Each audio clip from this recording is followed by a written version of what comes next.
Right. Stand by. 10 seconds. 7, 6, 5, 4, 3, 2, 1, 0.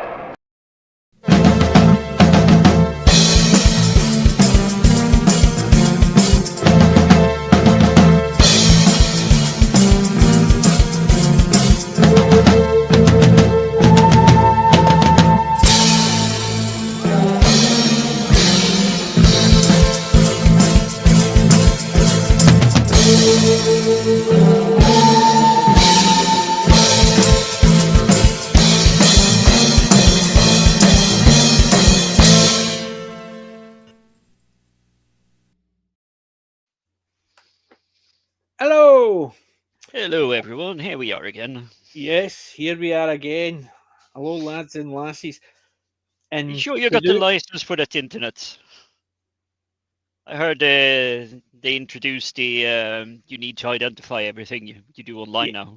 yeah, I heard that, but considering I never log out, I'll no need to do it when I log in. Ah, fair play, fair play.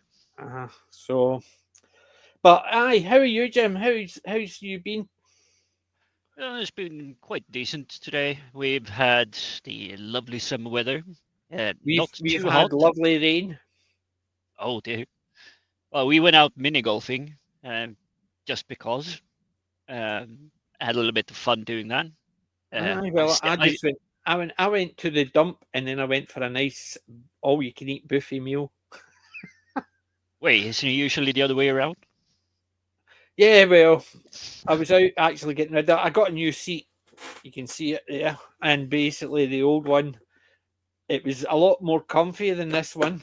But every time I was on it, it kept going boop and going zzzz, and kept Yeah. lowering me down. So the pump the obviously the valve had gone, so I had to actually get rid of it.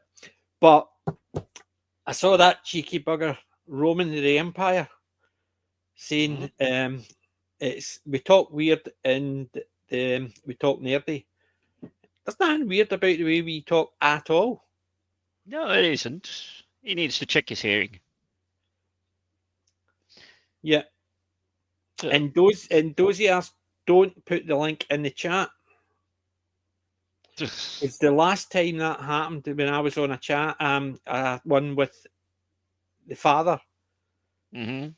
You get spammers coming in, get the link, and then suddenly, bang, you get their videos suddenly go into videos, which are not very nice videos. No, I can imagine. And that happened in the fathers. Fair enough, it was a while back, it was a couple of years, but you need to be very careful. And hi, Ken. Ken Edward David. 3 names in one, whereas mine says 3 names in one, but I better not say it again. Yeah. Aye. Well, welcome everyone. We're gonna try and catch up on the geeky stuff we've been up to lately. Yeah. And I've had a bit of ups and downs. Luckily, I'm with my brothers, and they love going to the cinema. Even if they've heard bad things, we just go Yeah. anyway. I'm assuming you've seen the 2 most recent ones. Not the Fantastic Four, but I have seen Jurassic World and I have seen Superman, and boy, do I have comments on both of them. Well, I'll leave that to you because I've not seen any of them. The new stuff, you know me, I like my classics. Yeah. I mean, what have I been watching? I rewatched Journey to the Centre of the Earth with Brandon Brendan Fraser. Brendan Fraser. Yeah, that's a really good one. That. The Blu-ray one's got the 3D option, and there's about 8 pair of glasses with it. But I've not watched the 3D version. I just watched the 2D version. But I'm not sitting there with the glasses on. Hello. So I rewatched that, and I'm rewatched the one with Lee Mack, Not Going Out, the TV show. I'm halfway through that again. All right, yeah. I'm trying to think what else. I watched a couple of newish ones. They're about 3-year-old. Bloody it keeps on kicking my camera off. I keep getting the message saying the browser has lost connection to the camera. Don't know why it keeps doing that, because every time I switch it back on, it comes back on. But I think it's StreamYards, because I've seen a couple other. It seemed to have been an update. When I logged in, I couldn't go straight to the channel, and it was set by default to dark mode for once. So I think it's StreamYard, because I've seen a few content creators basically having the same issue, talking away, and then suddenly they goes off and they go, bloody camera, and then back up. And it's accordingly StreamYards keeps doing it. yeah, But I'm trying to think.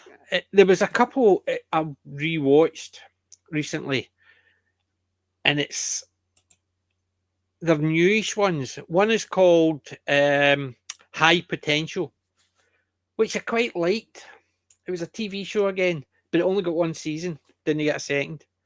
Um, it was about a woman with her 3 kids, and she's got high IQ, but her mind doesn't like me. So she's classed high potential disorder, something like that, where her mind never stops. And her son's got it as well, but the other one's a baby, and the other one's an adult. Well, teenage girl, and she's no. I wouldn't say she's no smart, but she's not got the high IQ like her wee brother and her mum.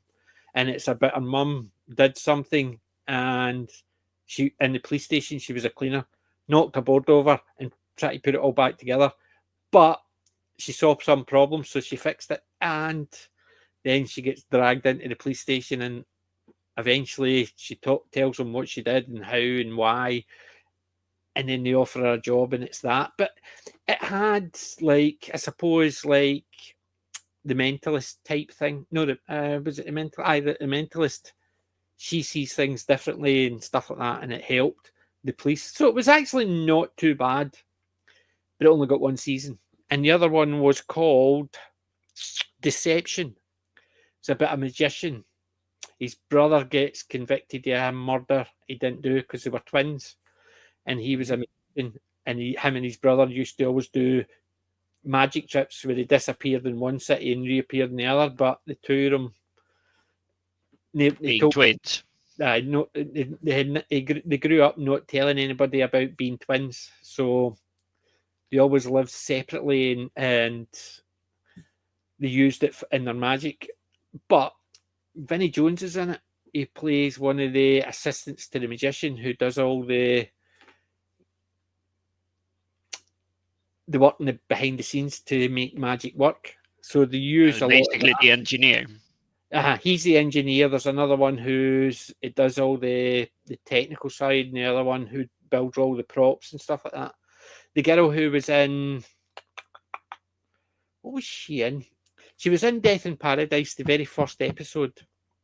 She played the cop that did the murder, the very first episode of Death in Paradise. So she was in it. She played the one that did all the props and stuff like that in the sleight of hand. Vinnie Jones was in it, and the other guy in it, I didn't recognise the young Asian guy. Didn't know who he was, and the guy played the magician. I didn't know who he was. Even the ones that played the cops and stuff like that. The one that played the chief of police, was the one that played Carla from in Scrubs. Oh yeah, okay, yeah. So she was good in it. The guy played the main cop who didn't like her and stuff like that. He was quite good as well. Even the young guy cop and his partner was a coloured girl. They were really good in it as well. So as an ensemble, it was actually quite enjoyable. But it got one season. Still, but you only need certain shows only need one season, and I've come across one of those recently, and I watched two TV shows at the same time, two TV series. One is Mobland, which is here in UK underground criminal-ish. No, my type, because it's too dark. No, it wasn't even dark. This one was. He's more threatening and menacing It's the same. than he's really That's the being mean. one with Pierce Brosnan. Pierce Brosnan, that. Pierce Brosnan, and then you have the name escapes me, but he's the one that plays Venom in the Venom I think I films. know who you are. Tom Hardy. He's Tom also in Hardy. Batman, and yeah, Uh-huh. he does a really good job. And it's a lot more about the whole balancing family. He's obviously the enforcer. Uh, well, not so much enforcer. He's more. There is a problem. It needs to get fixed. He's the fixer. Not exactly either. So that's what kind of makes it makes it really nice and nuanced. But when I say it's not dark, obviously there are a few times where he has to make sure that someone is being disposed of. But more often than not, it is you heard about our family, you heard what we do. Now I suggest you go this route because if you do not, then we're gonna have to find out who I really am. Yep. And that's usually where it ends. So it was really well played. But another one, this one is with oh, Bob. His name is Bob. He was married to Angelina Jolie. Billy Bob Thornton, and he is a sort of headsman for a large oil company. Yeah, I've seen the thingies of it and the drug cartel. He builds it, and it's in the route for the cartels, and yeah, he Yeah. gets the army to do training there to stop the He's cartel. also sort of a little bit of a kind of a fixing because the old company really do not care that the drug cartel is there. They go and say, "You can do your stuff. We really don't care. We're here for the oil. Hmm. We don't care. We make about 9 times as much money as you guys, as your entire industry does. So we don't care. And if you're starting to mess with us, there will be tons of other problems coming in here. And I'm trying to keep the peace to make sure that we stay out of your way, you stay out of our way." Um, really nice, well balanced, but more than not, that show is all about trying to explain the. It's not being woke or greenery or anything like that or Greenpeace, but it is explaining just how stuck we are with petroleum and Yeah, oil as a product that we cannot get rid of it.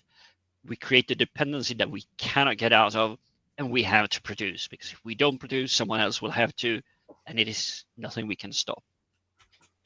But it's yeah. really well balanced, and I will say Ali Larter is holy crap, she's still gorgeous as hell. And the first two, maybe three episodes, this it's only one season as far as I've discovered. I haven't seen if there is a second one. I haven't really searched for it, but the first three episodes, Billy Bob Thornton and Ali Larter are ex-wife, ex-husbands, and they only FaceTime on their smartphones. That's the only Mm. thing they do. But bloody hell, do they have chemistry? I have not seen that well played chemistry, and they're doing it over mobile phones with like crappy portraits, landscape camera view shots, but they're funny. It's well balanced, and you actually believe that they have been married in I can the imagine. dialogue and And everything. that weirdo who keeps on saying we're funny sounding weirdos is in the chat. That Roman. It's back. What I'll have to Right, do just is go find down and catch find the Romans find the again. find out the next time he's actually somewhere that I can actually track him and just get him. One of these days, I'll get him when he doesn't least expects it. Yeah, I think he can live for now. I've seen the Yeah, way he does barbecues, and they look really great. he's asking about my new Thundercat sword, and it's not a plastic one. Because remember, Roman, when we were in Vegas, I was talking about this Thundercat sword that I'd got, and they were wanting 600, nearly $600 for the plastic one. Well, this is metal, so it Mhm. is. And I've got a couple of holes in the ceiling above me because It's not small. So I basically kept going, thunder, and boom, a couple of holes in the ceiling. So what I did was I've got a stand for it, and it used to stand across the back, but you couldn't really see the stand, so I just got rid of the stand and got a gun mount, and there you go. But my most recent sword, you may like this one, Roman, is that one. My nephew made it out of wood. Yeah, it is taller than Alex. But how about that one? What about that one, Roman? A gladius. My nephew made it. He took a stencil from the internet, put it in a piece of wood. He's learning woodwork, and he made that from one piece of wood, then painted it for me. How's that? Yeah. So Roman, I've got a gladius. There you It's go. really wicked looking. It is, but just it's quite light wood. It's not balsa wood. It's not balsa wood. But it's a light wood, and he's made 4 swords. That one, a gladius for himself. The king's sword, the broken king's sword from Return of the King, and he's made the dagger from Game of Thrones as well. And he's at the moment in the process of making Mjolnir. So yes, Yum yum.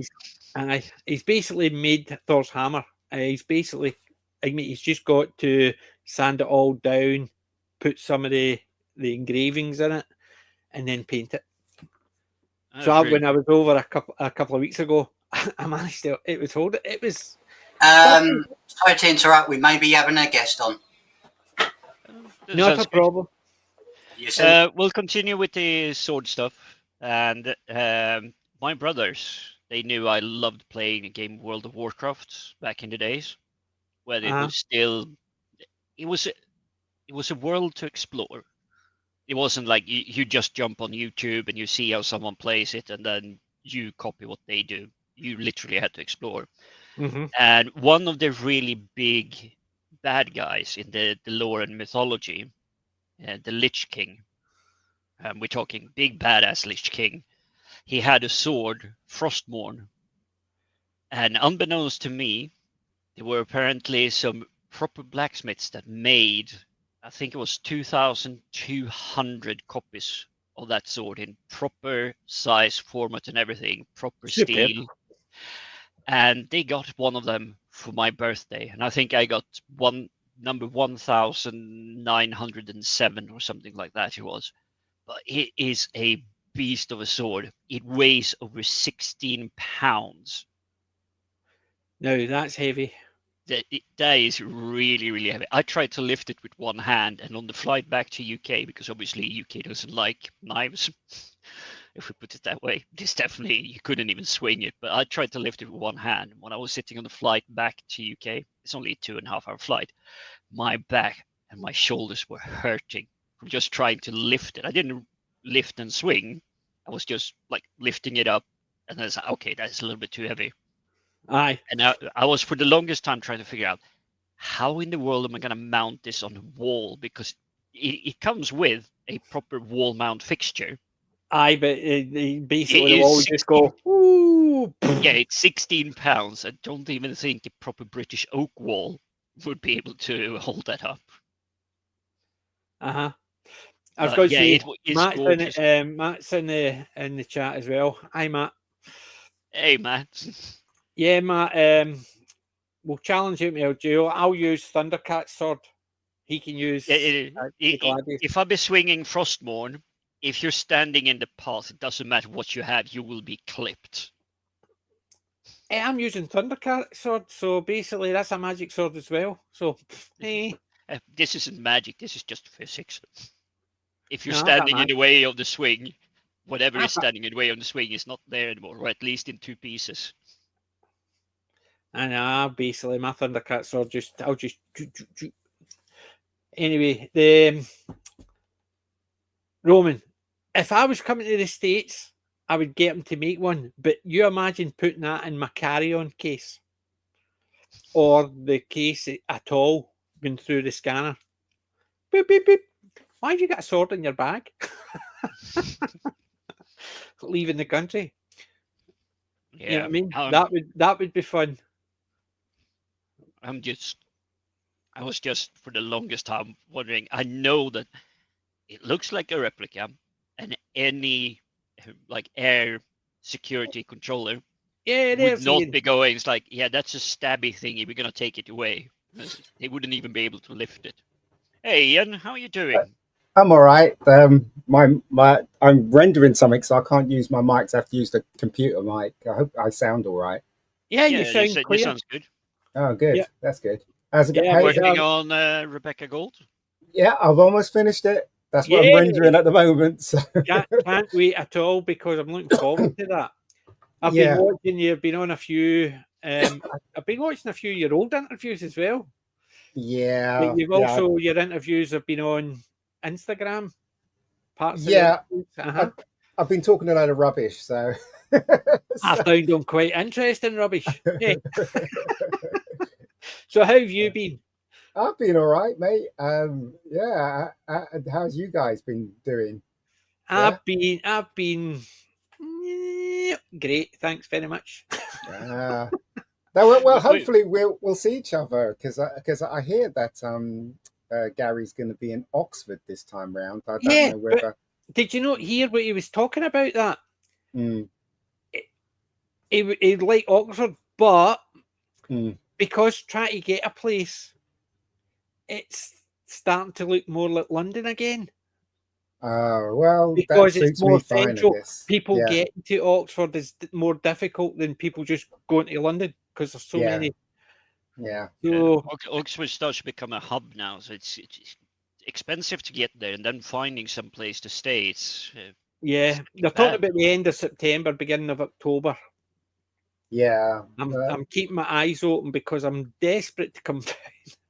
Well, the thing is, it'd be great to see you again. Yeah. I mean, it'd be great to see Gary, obviously, but it's apart from Gary, it's nice to meet people that you've been speaking to for the whole year, live streaming and meet them in person. Do you know what I mean? That's why I always look forward to that. So It's the same when the father comes over. I think he's planning to come over on 26 at some point. Oh yeah, I've got I'm out of the country in August for 4 days. So I hope he doesn't come then.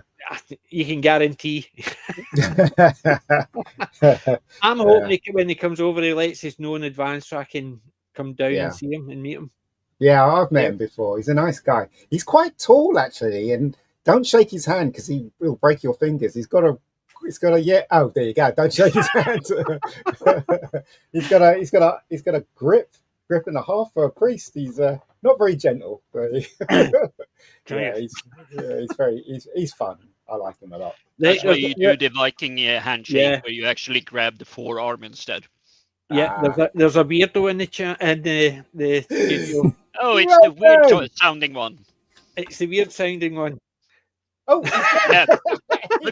I rest my case. What happened? I didn't touch anything. We'll need to talk to our producer for a little while. We'll need to talk to our producer. He's sitting in the background pressing buttons and nobody knows what he's doing. How's it going, Roman? You can't just let him have the controls. We all know how this goes. Well, we gave up. We basically said I'm paying for the bloody thing. What do you expect? Oh, well, bloody hell. He's our X-ray girl. We got the short end of the stick. Yeah, we didn't get the pretty one. You did. I mean, literally, he's all what? Alex, what are you like? 4'6", 4'7"? Anyway, He's slightly shorter than comics division. Oh, so he is like 4'6" or 4'7". Okay. Funny.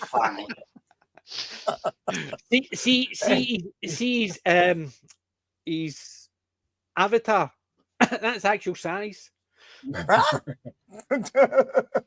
you know what? They do That's come good in to see pints. you all. I can't find you anywhere on YouTube. I can't find this stream anywhere on YouTube. It's really weird. And it's FFSI. It's not PJ maybe. What is it under? FFSI. Ah, that's why I can't find it then. You're looking under PJ maybe. It's under FFSI. Yeah, Here, I'll just put be it in the- I'll mindful put it that in the I'm chat, not sure Ian. what it is with FFSI, but even I, though I'm FFSI. subscribed and I got notifications Of course, on I put it in everything, the I chat like never you can get see the chat, but Oh, anyway, that I didn't never help get Ian at any all. details or anything I'll put about it in the it. private chat. I was It strange. would have been better because you're putting it in the chat for people who are already in the I know. chat. I'm a look. You know, if I was just 10% smarter, my life would be so much easier. If you were just 10% smarter, you would be Scottish. Yeah, that's hilarious. Or is it the Accepted, other my way? friend, accepted. Is it the other way? It might be the other way. Eh. Ah, So, yeah. Yeah, how so, did you yeah, do, this is- Roman? And I saw you good. you did the Invasions of the Body Snatchers, one of my favorites. Yes. Yep. Did the classic, and we were all talking how much it was in the same vein as them. You have a lot of the same vibes, same energy in that movie. Obviously, you know, there weren't giant ants, which is the biggest attractor from that film. Yeah. But still same energy. So it was a lot of fun. We're going to be doing this week the 1978 version with Donald Sutherland. Which I like which, that one. See when you're I like doing them. that. See when you're doing that. People keep on calling it a remake, right? It's meant to be a remake, but the way they've changed the names and they've set it in the city. Think Mhm. about it as one of the trucks didn't get destroyed. Well, the guy, Kevin McCarthy is also in it, which is fun. Yeah. That he's got that brilliant cameo. So it's such a they're both well. It's like talking about The Thing 1950, 51, 52. My brain doesn't work right. And The Thing 1982. They both, you know, you have the Thing 1982 has the harken backs to the original film, much the same way the 78 film has harken backs to the 1956 film. And it's nice. It's in all of those movies, the original and the updated films are all brilliant. Oh, they are stories. So it's fun to enjoy those. Yeah. To me, anytime I've watched it, it reminds me it's not a remake because they've changed a lot of the character names, so it's almost like a continuation. One of the trucks didn't get destroyed in the early movie, and it managed to go through. And this is just what happens when they build their industry in a big city and thingy. So that's what it always felt like to me. It was a continuation rather than a remake. Well, they couldn't set it in Santa Mira because Santa Mira doesn't exist. Those films are great, though, weren't they? I mean, no, both of them are fantastic. Compared to the films of today, they don't really know how to make films like that. They don't know. Ian, when do you think they lost their way in filmmaking? I have my opinions on it, but what do you think? Okay, so basically, what happened was, you know, when men were men and women were women, that kind of stopped. When men were men and women were grateful. Yeah, it was the third age of mankind. Yeah, it stopped after the Westerns. I think the Westerns were portraying men as tough and wise and stuff like that. Then after the Westerns stopped, something changed. There was a big shift, wasn't there? And when it came to men, I think the 80s really dumbed down men, and it just kept going and going. And now we've got, you know, sappy Superman. Do you know what I mean? So, but I think it I think it changed. And the Fantastic Four. Yeah, I think it changed in the 2000s. I reckon. I think it is very similar. I think the 2000s. I will have to agree on that one. That I think we lost a lot of movie and magic art when Peter Jackson did Lord of the Rings, because he did it so well. Set pieces, locations, casting, costumes, tone of the film, even down to technical aspects like film gradients and all of that. It's just so spot on, and I don't think I've seen anything as visually stunning since. Yeah, but it has really gone down, hasn't it? And I mean, even you look at the CGI. CGI is what it is, but Peter Jackson did a nice job. He used it as the tool it was at the time, and the CGI in the Lord of the Rings trilogy looks vastly superior to CGI 25 years later. That doesn't even make sense. Remember the issue they had with the orcs and goblins? They tried to put some AI into them. So, like, for instance, if there was a chance of one of the goblins running away or one of the orcs running away. And if that did, it increased the chance of the one next to it run away, to the point where at one of the scenes when they were actually doing it, all the orcs ran away. And they realised they had to change it, so they had to determine when they were running away. I can tell you why CGI doesn't work today. It's because the CGI has developed so much that everything looks perfect. And in our minds, we know that it's not real. I'll give you an example, right? If you watch the latest Jurassic Park movie, there's a scene in it where it's on the island and you see the sun setting and the mountains and stuff. That all looks totally perfect. And in our mind, we know it's not real because it's just too perfect. And I think it's that. I got plenty of words to say about that because I saw it and we were going to discuss it, but now I got comments. Ian, there is that aspect of it, but there's also the Silver Surfer aspect of it, where it doesn't look as good as things like from Terminator 2. No, it doesn't. Yeah. It's that kind of thing. So sometimes, yes, things are too perfect, but there's other ones where things are just done in the cheap because they've spent so much money in the rest of the stuff. And it's not even the rest of the stuff. They've probably spent more on the salary of the people rather than... But you know, was the first to do it. There is no talent there anymore. You literally download a film application like Maxon's 4DS. Yeah. Which you can create amazing 3D models in literally no time with no experience whatsoever. And I even played around with it because I thought it was kind of cool to try and build a 3D model and see how it is. And I followed the tutorial and tried to make Stevie from Family Guy. And my character, despite me following all the numbers and everything, is like 9.6 millimeters eye width, all of that. My character was absolutely lifeless. And the same when I tried to make a minion, it was just lifeless. It didn't have... So is that where we got Pedro Pascal? Lifeless. Yes, maybe.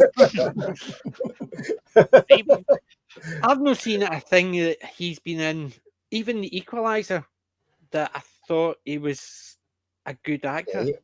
He is a good actor, but unfortunately what he's doing behind the scenes and you know, to promote stuff, it's just ridiculous. That scene where the Kirby's stroking his face while he's being interviewed, it's so creepy, isn't it? What the hell? I shut that one off. I couldn't continue. And he's basically giving it all that.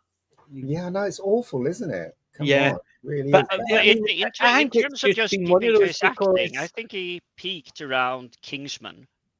I think that's he did a good role. He did everything. He had a good role in the Equalizer, but I still didn't think that he was convincing and me like the bit in the Equalizer when he kills the girl, the girl. The agent, It basically, it was almost and you're sitting there thinking he's meant to actually, and he says he felt sorry, he says he was sorry, and he's basically he just looks like action, right? Is that it? It just came across as no ability, but it's still a really good movie. I think bad directing. It is they're doing so many jump cuts, so it's like, okay, you're gonna stab this guy, and we're stabbing, and that's the whole thing. They just do the stab move, and then it's like cut. Okay, that was good. We'll use that one. We'll not actually slag any directors, producers too much here. No, I don't care. but the difference is, Ian, I've seen Rebecca Golden. It's really, really good, and the characters. No, I think you haven't seen anything yet, mate. I saw I'm not blowing smoke up someone's posterior here, but I think the thing Ian, is, you got the ability to know that when you need to step out of your own way and just follow, because you have some really, really crazy good talents that you're working with. Yeah, I think there's a lot of trust in place there. Even watching it, right? I've seen a few web series. Some of them look as if they've been all their pals round and made something. That's what it looks like. It just looks like a load of guys got all their pals round to make something on their new camera that they got. But yours, I mean, even some of the times I was going, I recognise her. She was on EastEnders. Things like Oh, that. yeah, It's not a case of you're taking it out, or that's just a load of pals doing it. It's basically you could see there was a production on it, and the people who were in it, you could imagine meeting them, like the two guys standing outside. Yeah, right. Yeah. Well, what the thing is though, I grew up. I made feature films, so that's why it feels a bit better than people who just have a phone and making web series and stuff like that. So that's the way I learned. I learned on film. I didn't learn on digital. I learned 35 and 16 mil. Mm-hmm. So when you shoot on those kind of formats, everything has to be organized before you turn the camera over. Today, nothing can be organized. You can shoot digital. It doesn't matter because digital doesn't cost anything. You know? You can It's the wasteful economy of it. As long as you've got a hard drive big enough. Yeah, exactly. I noticed that because I used to love doing photography, and I had a Canon 7 EOS, so really top of the line sports stuff and everything. And if I just wanted to take photographs, I just needed to push down the button, and this had to do with the memory card, how quickly the memory card could actually absorb it. But for about 7 seconds, I could shoot 35 photographs, high quality photographs per second for 7 seconds before it kind of became a bottleneck. And you don't really have to be a good photographer. If you just snap that many shots, there will be that one photograph where nobody's blinking or anything. Well, so the rest and you just the throw worst away. part is we've got all that in our hands just now. Exactly. How many times you go like that, you take a picture and it goes, and there's about Also, 30 pictures. And PJ and Roman, you must know this, right? When I think he's going to say something about old people here. No. Not that. When I used to take photographs, you guys must know this. It was film, right? So you had a 35mm SLR, and you take photos. Back in the day of Kodak. You have to wind it on, don't you? And then after the roller's finished, you have to take it out, put it in a little box, go to the Boots or whatever it was, the chemist, and get it developed. Or if you were doing it yourself, you had to go into the dark room. Yeah, you know, I had one. I have worked all that stuff. Yeah. I even remember when we used to get the ones when you bought the film, they would give you an envelope as well. Yes. And you would put it in the envelope, send it, and a week later it would come in. Yeah. And if you really wanted it, it would be about 3 times the price, and you can get it 24 hours. Exactly. Oh, stuff like that. Taking pictures mattered a lot more when we didn't when take as many of them, and the ones you took. Who was the comedian that was talking about that? He was saying that when he was talking to his grandmother's got his photo and saying, "That's your father standing, and see that behind him? That's the Zeppelin." 3 days after that photo got taken, it crashed and there was people killed. But that was it, and it's maiden voyage. Nowadays, he's talking to your granny in the future, and it's a case of that was my breakfast in January the 1st. I'm gonna say this. Have you guys take photos of anything? They literally take photos of anything and everything. With the disappearance of the film cameras, the amount of selfies literally skyrocketed. There was nobody really taking selfies when you had a reel of 31 shots. You know what? You got your selfie as a mirror. My dad got really angry with us, right? So basically, one day he said to us, "Go to the local store and get a photograph." Because there's 7 of us in the family, right? Go and take a family photograph, right? So we all went there, right? But we were mucking around.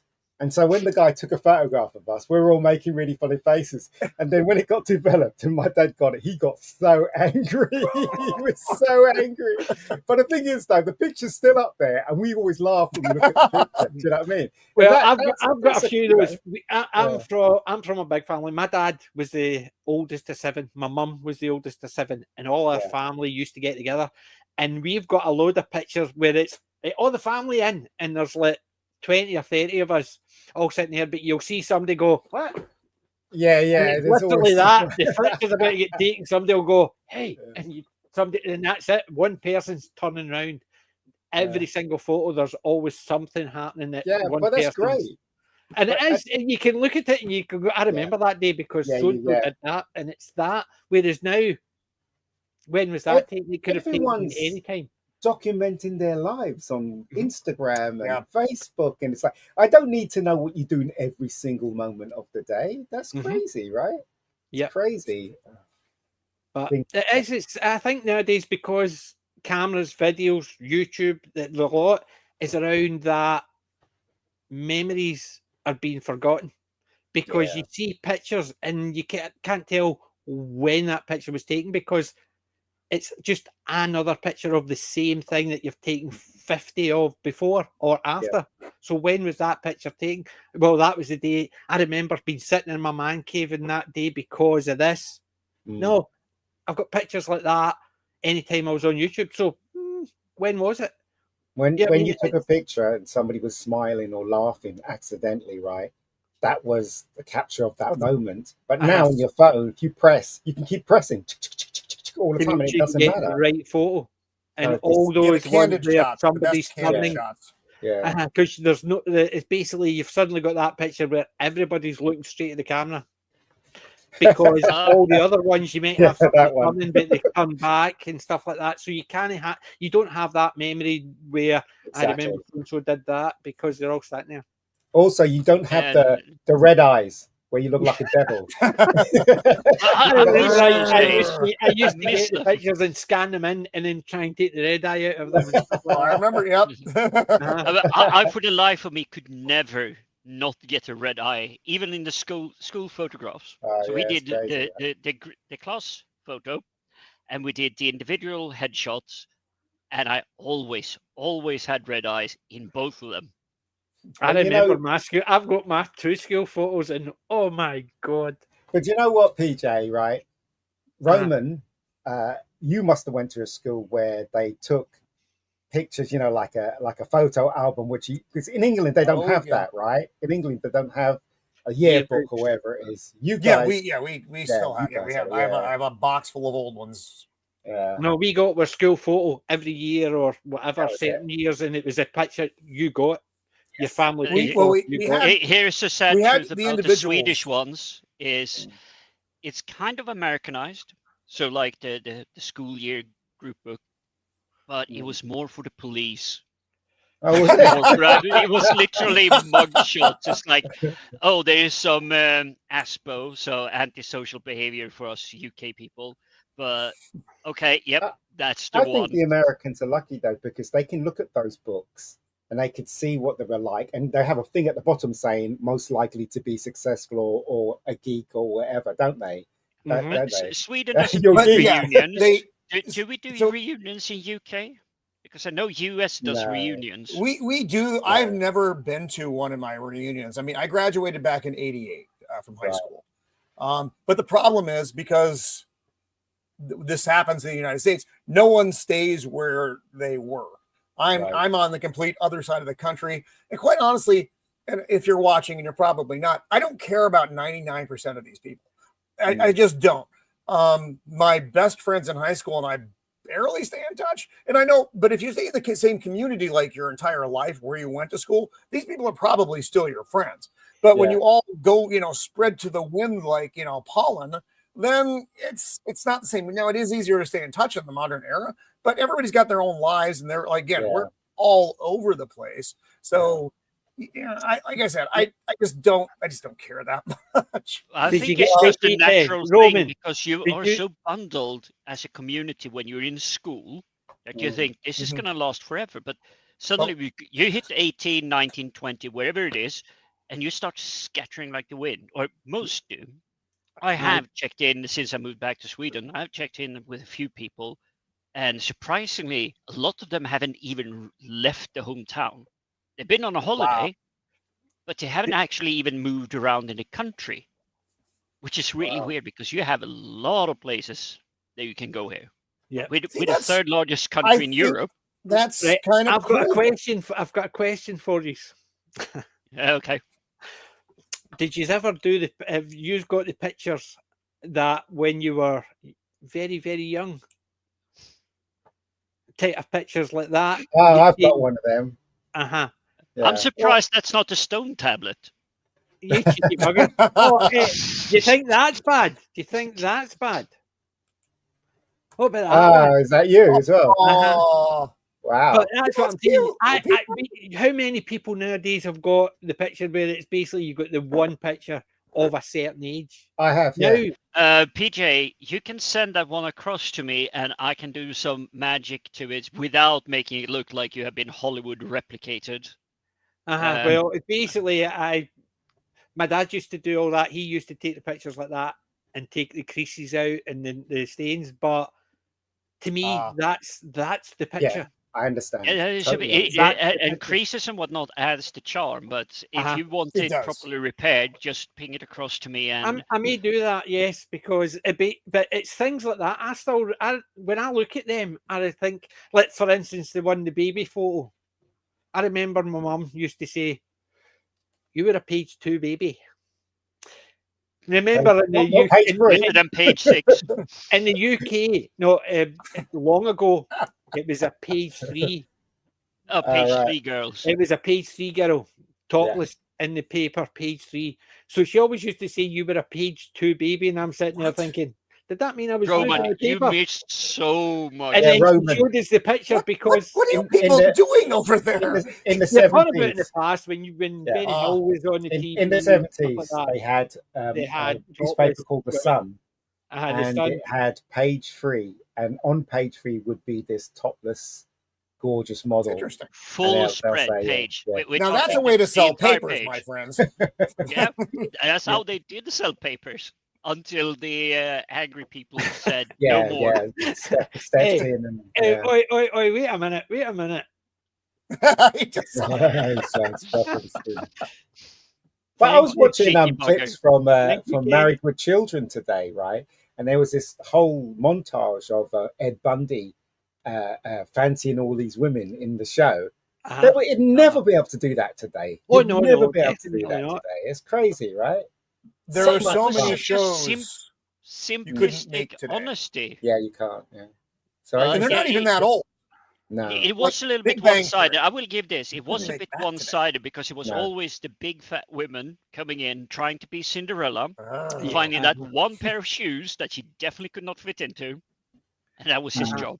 Or the wee girl sitting there with her mum.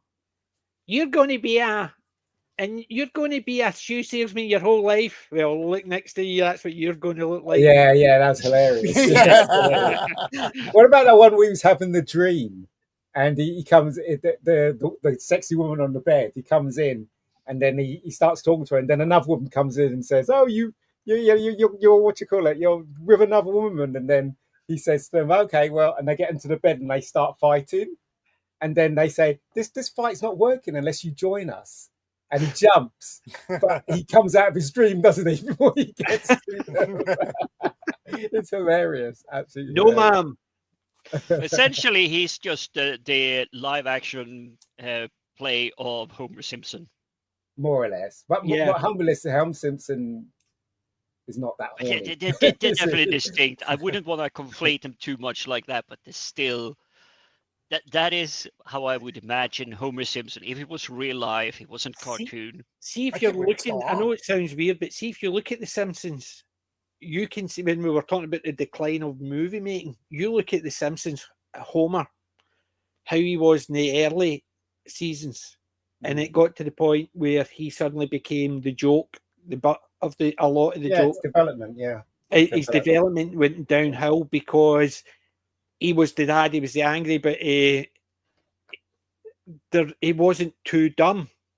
Then as he went on, he got dumb and dumb and Well, dumb. what happened, PJ, is that when it started, Bart was the most Yeah, he popular was character.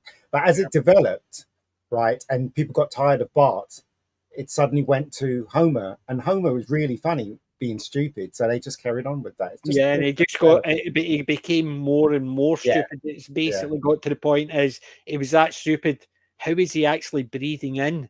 I think it is the you're really right, Ian. I think it's this. I would say silliness because they haven't really done away with Homer completely. No. But I Yeah. think it is when he's starting to slide downwards. That's when we started to get the other TV shows, Futurama, Mhm. Family Guy, King of the Hill, Was which the is other one coming back, oddly Burger? enough. American Yes, it Dad. is.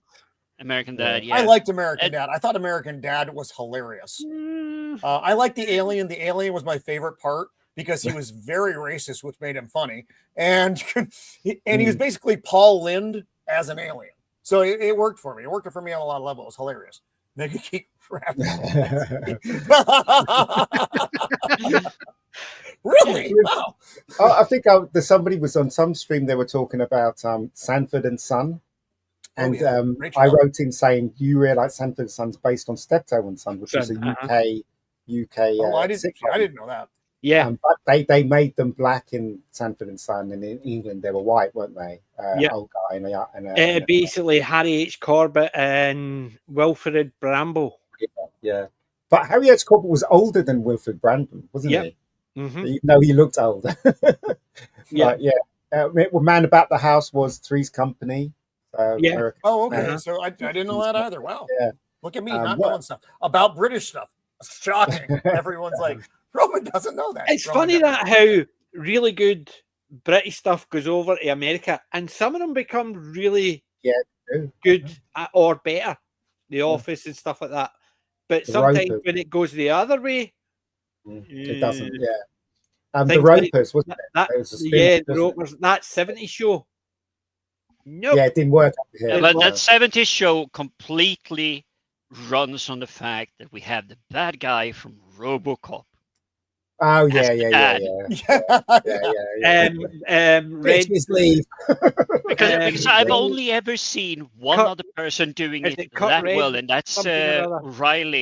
Riley something from Scrubs, where he's like the tired, really jaded, already senior physician or doctor at a hospital, and he has to deal with all Dr. these new Cox. kids.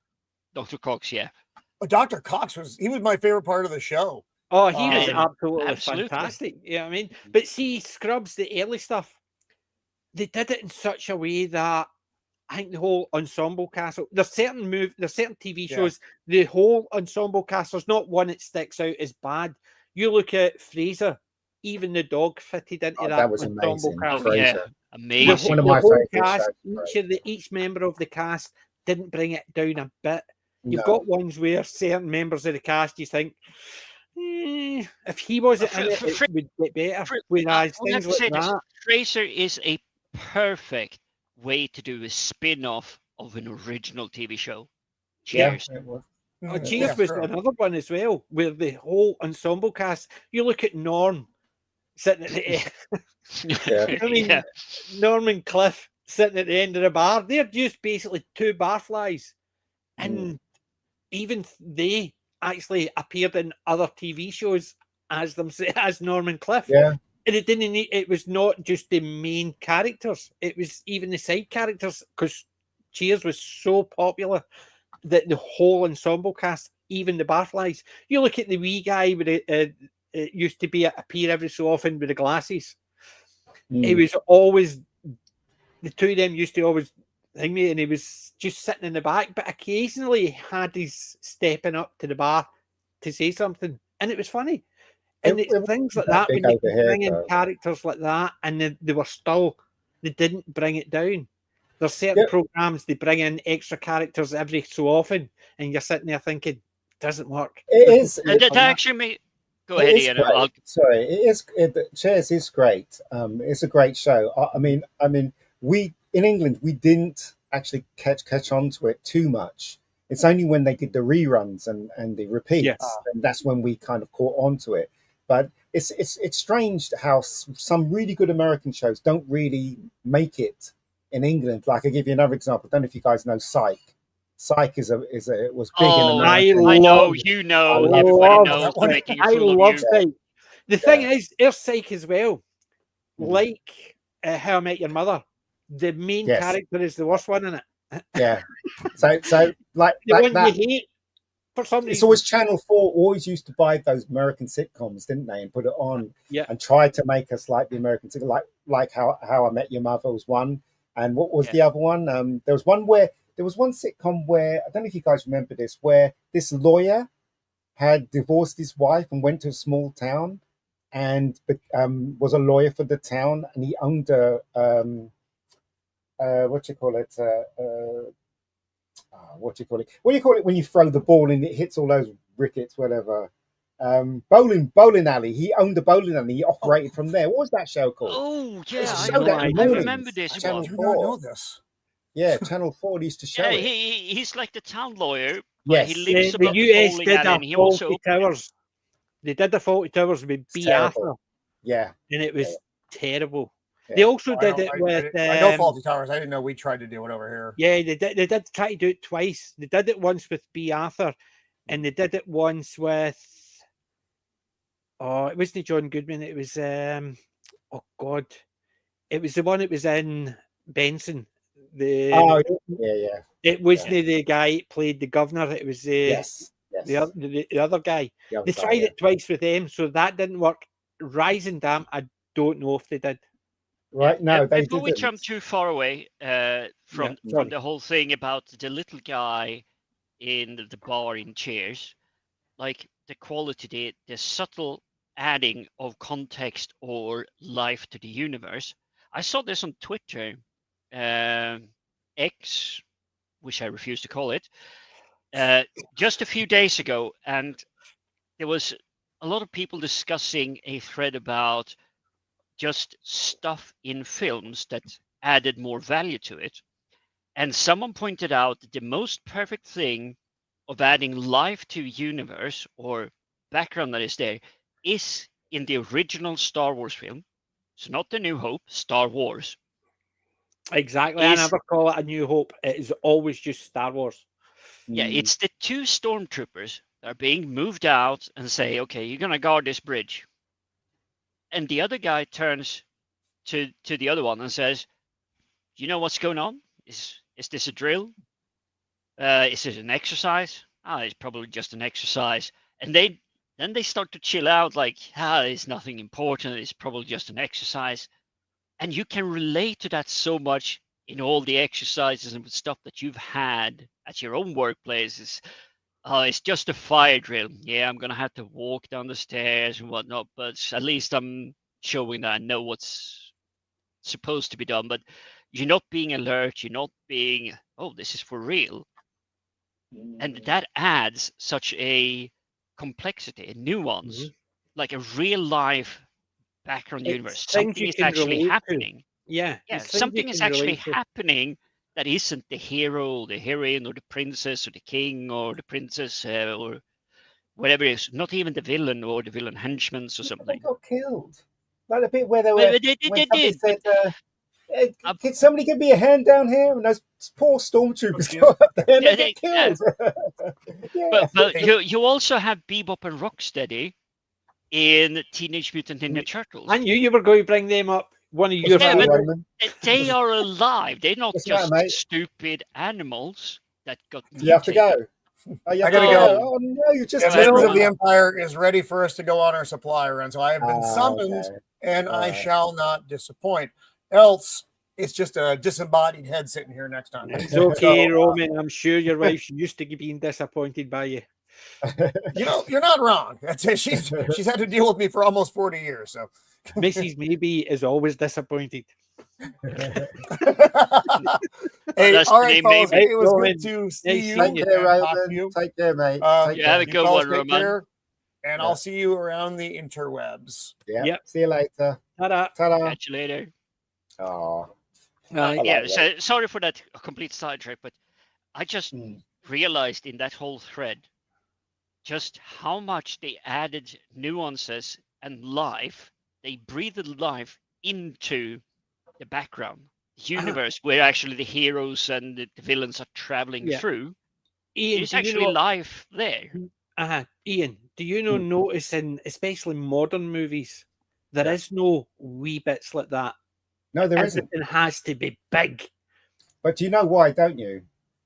Well, okay, right. So you do know there's this rule now when you make movies, especially on Netflix. The rule is that every 5 minutes they have to explain the plot. And the reason why they do that, modern films, you watch films on Netflix, new ones, that's it. Because people are on their phones every 5 minutes. Yeah. So if you watch that film with Chris Pratt, one with the big robots, and Bobby, what's her face? every 5 minutes they're explaining what's going on, and that's for the new generation of mobile phone watchers. So Because that's they always great. have to have something happening, a big bang, so people will Yeah. look up, Yeah, see look what's up. happening. Yeah. Well, So this is the I audience. don't mean to badmouth my ex, but if it was a film she wasn't really interested in, Mm. but I knew that there were certain areas where if you do not follow along with this, and to her credit, she never did it with Babylon 5, where if you I was failed to pay thinking Babylon attention on the 5 second deserved that. episode of the first season, you didn't know really what dimension was in the third season, episode 13, because they were so intertwined. She really liked that one, but a lot of the other stuff, it was literally mobile phone and just do whatever she did on the social medias and everything. Mobile phones has really spoiled enjoyment, Mhm. actually, when you think about it, especially when you're watching stuff at home. People are so addicted to their mobile phones that they'd rather look at that than anything around them. Sometimes, I remember once I was eating in a restaurant it was a couple of days ago, and I looked around. My friend went to the toilet, and I was looking around, and everybody was on their mobile phones. Yep. And Everyone. it's the same as what they say. See, like, if you're out for a meal, people go like that with their phones Yeah.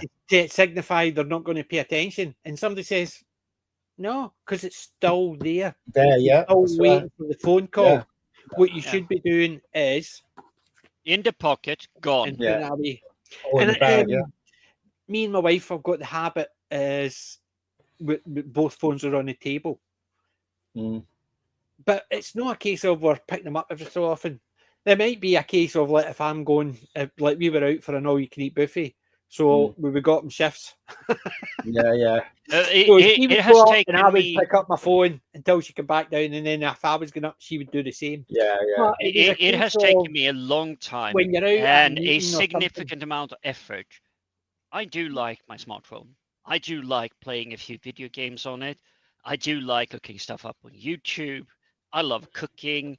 I love comic books and stuff like that. So I want information. I want it. I love Critical Drinker. I love Nerdrotics. The Mega Geek. I don't know who he is, but he does some really cool, like British film productions. Even PJ maybe being out just digging stuff up out in a farm somewhere. I I've got like know, seeing them. I But got a the new one. discipline is I got a new one. Did you? yeah, Too. but the discipline to I put Put it my phone down. down now. I'm Yeah. out with my friends. Like today, I'm not sure if you heard it. It was early on because I was out doing mini golf with my buddies. No phones inside, and there was lots of young kids around there. Nobody had a phone out, despite them sitting around there 5-10 minutes waiting for their turn to do their stuff because they were interested to see, they made the shot in 4. I'm gonna try and make it in 3. So they were invested. Yeah, Before but before before sometimes mobile phones, right? Do you remember when you used to go for a poo?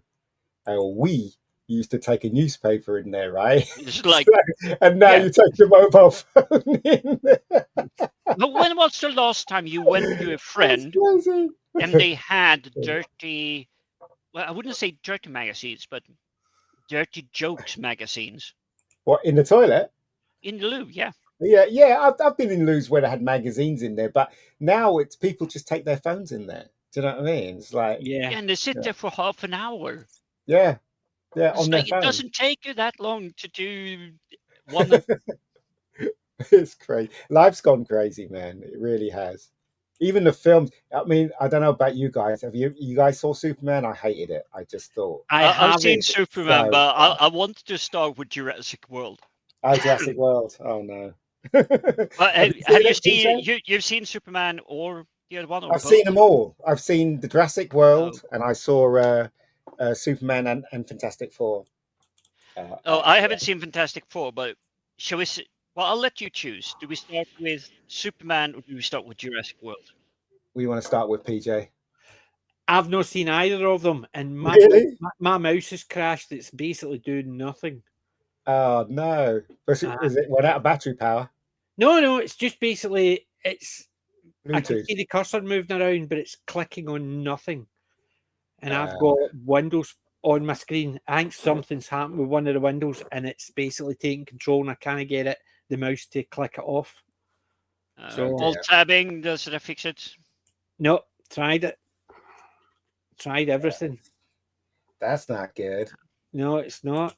So what I might have to do is pop out, see if I can actually get it to switch it off and come back in. But I'll let you two talk because I had not seen any of the two movies. We'll try to not spoil anything of films you will never see. Of Superman, but I haven't seen it. So give me 5 minutes because I can't even actually click on the window to close it, so I have to do it the hard way. Bye. Yeah. Bye. Okay. Wow. Not even doing that. How's that? You can't even get out. You closed the screen somehow. We could see it go dark. That's only because I did Control-Alt-Delete to get the Task Manager up. Oh dear. Well, yeah, I would say let's start with Jurassic World because I know PJ will have opinions on dogs in Superman. Oh yeah. I mean, what did I think of Jurassic World? I thought it was just mindless nonsense, really. I didn't like it at all. I didn't care about anyone. The dinosaurs looked too CGI, so I couldn't get into them. And it was obvious who was going to die. I'll give you a clue: the white guy, the bad white guy. Yeah, and but was he bad though? Well, I don't think he was. He was just greedy. That's all. What was even that? There's literally no explanation for the corporate guy, which is supposed to be the bad guy, the one financing the whole mission and everything. Yeah. But the whole premise is built around they're being chased by this water dinosaur. In one moment, there's that family they rescued, and the young girl is being stupid. She's running around when literally anyone that has ever been on a boat, you know that, okay, strap down. We're going to go through rough waves, rough waters, as they say. Yeah. And everything strapped on. No, she's running around and doing shit. And then she falls when she's in the same room as the bad guy. But he isn't kicking her. He isn't pushing her. She's just trying to grab a case that he's holding on to. But she falls on her own. Yeah, but he doesn't help her, though. He doesn't help her. Yeah, that's true. But the way they display it, the way the camera, the cinematography here comes in, he is falling down. He's smacking the back of his head on the bulk on the floor. So he's a little bit dazed and groggy, and she's falling out conveniently through an open door in a boat that is designed for stuff like this, where you would lock everything down, batten down the hatches and all that stuff. It's kind of like a common phrasing. But she's falling out through the open door and is almost falling over. He's dazed and confused on the floor and doesn't really know what's going on or anything. He's just been attacked, technically, by this young girl trying to grab his case. I don't know. Did we see the same movie? You're talking about the main guy that got killed, right? The main corporate guy. Yeah, basically he wasn't dazed. He basically didn't want to help her because he wanted her to fall. So he never got up off of his back, which is where I'm thinking, okay, he smacked his head when he fell down.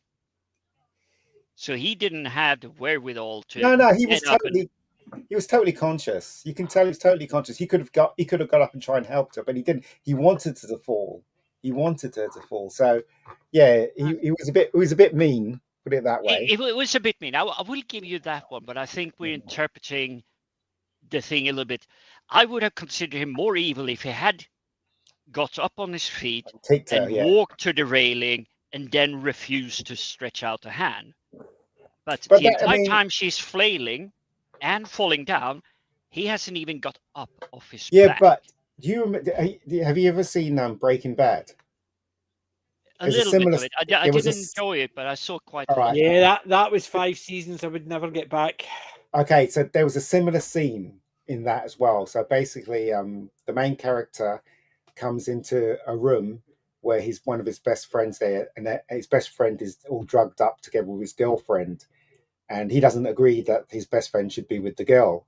And so when he's there and they're both drugged up and they're both asleep, the girl starts coughing, like she's choking, and you can see he's going to help her, but then he stops and he doesn't help her, and she dies. Right, so that's kind of a similar situation, right? Did he not put his hand over her mouth? Oh, I think he did. Uh-huh. Yeah. Yes, I think it's slightly different there, because what I failed to grasp from this one, I think we're probably seeing a few different things here, but what I got from it, so yeah, I'll put my perspective on it. He fell down. He didn't have a chance to get up because she's falling out of the boat really quickly. She isn't even hanging on for 20 seconds to railing. She's falling down really fast into the water. And then the rest of the entire story is, oh, he tried to kill me. No, he didn't even get the chance to rescue you. No, it's a matter of opinion, and it's obvious that he wanted her to fall of her own accord. He didn't make any effort to try and help her. So she I think she's right. But I understand what you're saying. Him as the really bad guy that needed to die. You have to admit this is really weak. See, when you two were talking about that part, yeah, I've not seen it, but I thought it was going to go down the old trope where he's stretching out, but when she falls, somehow he can actually grab her wrist and pull her back up. No. No, it's not one I of don't those. know how many times I've seen a trope like that where they basically stretch and can't quite reach their hand, but as soon as they let go, they can grab them and pull them straight back up. Yeah, that's I thank you, Ian, for giving me time to actually reconsider the scene a little bit, maybe because maybe there should have been a little bit more that he should have done and all of that. But this is the one where I think him being painted as the baddie I needed to die, they failed the painting.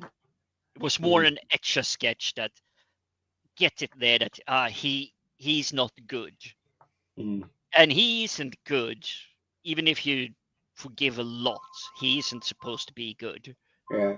But a lot of the other stuff that I have an issue with is, you know, the dart gun that they have to go and collect the DNA sample for? Yeah. The rule is they have to be 30 feet away, 10 meters. Because that's how far they can shoot, so it can still penetrate the dinosaur skin. Now, the second one, where the heavily CGI dinosaurs are around, she has a sniper scope 10 meters away from a dinosaur, multiple dinosaurs, by the way, that are, 6-7 stories tall? They're at least a good 40-50 feet tall dinosaurs. And she's 10 meters away, and she has to adjust the sniper scope twice. Yeah, well, twice sniper scope on a thing that's as big as a barn house. It's a crappy movie. They could have got round that by just going the part it had to go into a particular point. It wasn't a very good story. That's not the weirdest thing about that scene. The weirdest thing about that scene is the dinosaur anthropologist guy. The two dinosaurs that wake up, I don't know how they're hidden in a grass field that's barely taller than Scarlett Johansson, which is 5 foot tall. These massive dinosaurs have been laying down and sleeping, and they wake up and then suddenly stand up, and they're 6-7 stories tall. But these two dinosaurs start snuggling, getting romantic. And this anthropologist guy, the first thing he does is run up to one of these dinosaurs and start snuggling their leg. I kid you not, it is in the film. Yeah, as I said, it wasn't a very good movie. It had a family in there that was about. Why was that family even in the film? It didn't make any difference. But why was the family in the exclusion zone? Literally, the film starts. The entire government, every government on the planet has made this an exclusion zone. Nobody goes here. It's dangerous. Stay away from the dinosaur. And this family of 4, dad, daughter, her doped up boyfriend. What is he? He smokes weed or whatever it is. Yes. and the son, he's like 8, not 8 years old or something. They're within this zone. They crashed the boat because sailboats tip that easily. I'm sorry, I grew up next to the third largest lake here in Sweden. I've been on sailboats. They really do not tip. You have to do something extreme to make sailboats tip. But never mind, it capsizes. So they have to be rescued by this crew. And then they split up. As soon as they hit Dinosaur Island, the family and the elite mercenary force, whatever it is, led by Scarlett Johansson, they split up. I tell you what, though, the reason why the family's in there is because basically they needed the kids to be in it. They needed a kid to be in it. So if they just went with the Scarlett Johansson's character, it would have been just grown-ups. But they needed a child to be in it. To make it a child movie. Yes. For that's kids what I to reckon. go and say, "Oh, I could do that." Yeah. You know the worst ever dinosaur part of any movie I've ever seen? What's that? Was the King Kong one with Jack Black. Ah. No. In that remember one, the bit they're King running Kong down and with all those big dinosaurs running. Remember, and they're running down under their legs through them, and you're sitting there thinking, really. Oh, they're running through them as if, and they're zigzagging, and all these things are meant to be all crammed in and bumping against each other. But these people can run through their legs and things like that. And you're sitting there thinking, at least someone should get stopped. But oh boy, if you think that's bad, the T-Rex that we get introduced, yes, there's a T-Rex, really nice model. I will say this: the CGI is really, really well. But again, he's hidden literally in toe-high grass. Yeah. Because he was sleeping off like a big feast and whatnot. And the chase scene is, I was trying to laugh because if I wasn't laughing, I would have been crying. He's the least successful hunter that I have ever seen. And he doesn't even have the strength. So there's a blow up dinghy. So an air inflated boat, rescue boat. And the dinosaur is biting down on it. The T-Rex is biting down on it, but he fails to puncture even the single layer that is at the bottom of the boat. Well, I'll do you one better. No dinosaur. They got guns. Especially you saw the Chris Pratt version. Everyone had a gun. They were shooting at all the dinosaurs. None of the dinosaurs got hit by any of them. None of them got killed. Yeah. I don't understand that concept either. In the first Jurassic Park, some of them got killed, but in the rest of them, it was like you're not allowed to kill a dinosaur. What's that all about? Makes no sense.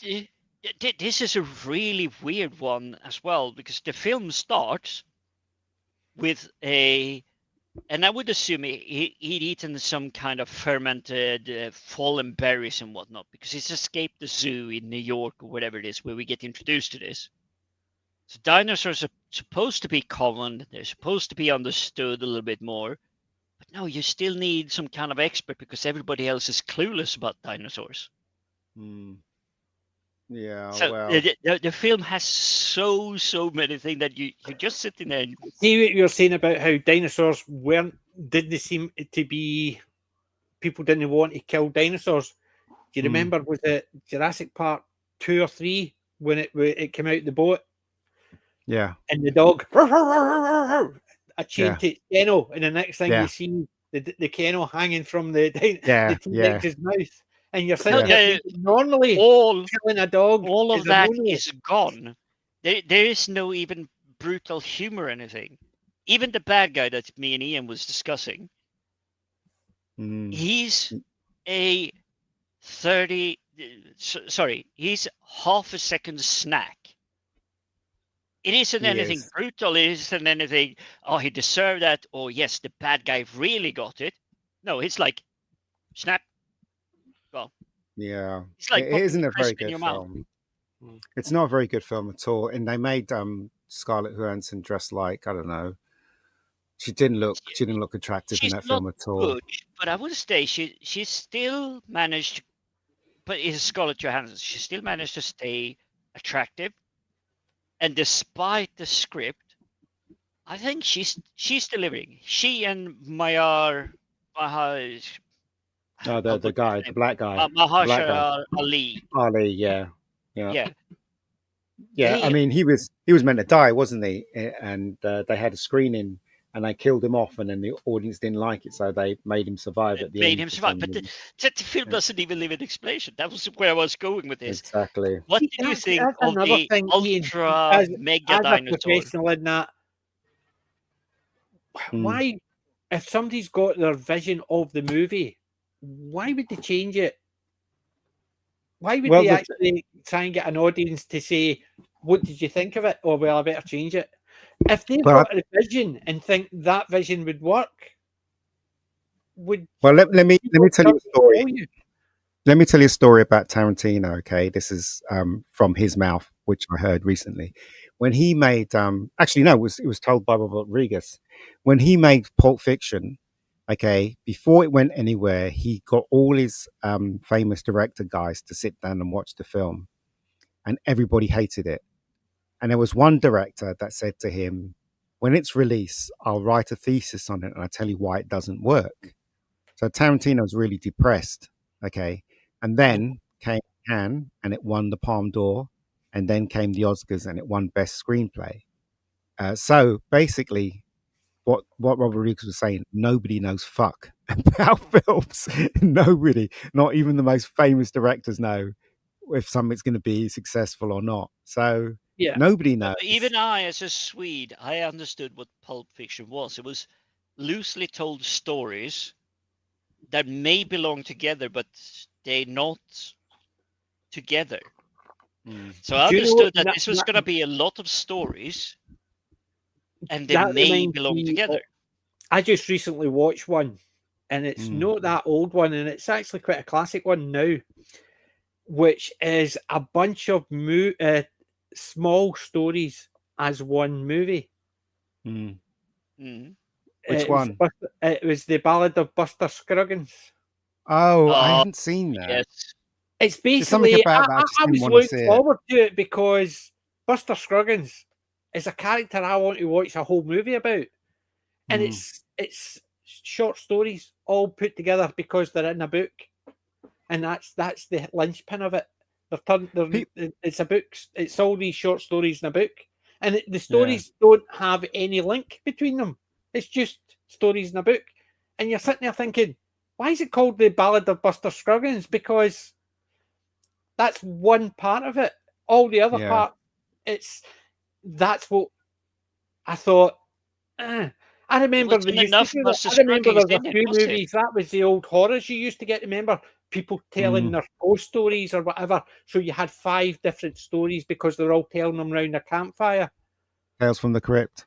Aye, Yeah, that's it. I was just going to go down the route of Tales of the Crypt because Whereas I've this seen one it is again very on like the that, old but Twitter. it's just a case of I can understand, right? They might have thought that was a good idea, but why call the whole movie the first part, the Ballad I of don't Buster know. Scruggins, when the But rest of it Tales of is the nothing to Crypt do is with it? such a great thing about that, where they do tell these stories on their own, but you're watching it because it's Tales from the Crypt. Yeah. It I don't is know. not the stories on their own. It is the skeleton mummy. Well, is it really? I watched Twilight Zone, the movie, with my nieces a couple of Mhm. weeks ago. And Mm. you know, even though the first story had that problem with the the kids that died in the helicopter and all that stuff, I still enjoyed it. And it's the type of filmmaking that's not actually the kind of filmmaking that's not actually done today. Do you know what I mean? Lots of music, lots of really, great music from Jerry Goldsmith, Spielberg, John Landis. You know, all these famous directors directing a segment and stuff like that. And it's the kind of thing that will never get made today, Mhm. ever. You know what I mean? It made me felt sad when I was May I watching it, ask but I a still bold enjoyed it. question here, Ian? There's a couple Mm. of bits in the chat. That one there, test screening, are Oh, old right, enough test right about that. and made several. I can't think. It's just a case of a director, Ian. You've got your vision of how it is. Yeah. Would Yeah. do you really want somebody telling you, nah, see if you let that guy survive, Well- it'll be a better movie? Two things here. First, Ian, Especially when you since you finish are a it. filmmaker, I would like to ask you this question. Mm. Do you think I know feelings are highly subjective, but feel, or make decisions that this isn't for today, where you know certain tricks or techniques or storytelling or plot lines could still work? Because we're talking about the good old days where they do stuff. If we think of trauma films, for an example, they shoestring budget, go out and make it, and they made a massive cult out of trauma films. Yeah, but well, it was a different situation in those days. Distributors and TV companies wanted to make money. The TV companies wanted to make money out the adverts. Distributors wanted to make money out the cinemas, and it was all about money. But today it's different because now it's not about money, and they don't even call film anymore. They call it content. And plus, it's all about, all the whole playing field has changed when it comes to entertainment. That's why we keep getting shit, because they don't make films for Always has people. to be a message in it. Yeah. No, you're right. they don't even make message. If they actually made message, regardless of what it is, they would make message. But Ian is right here. They just make content. Fill your time. This is why people are sitting on their smartphones everywhere.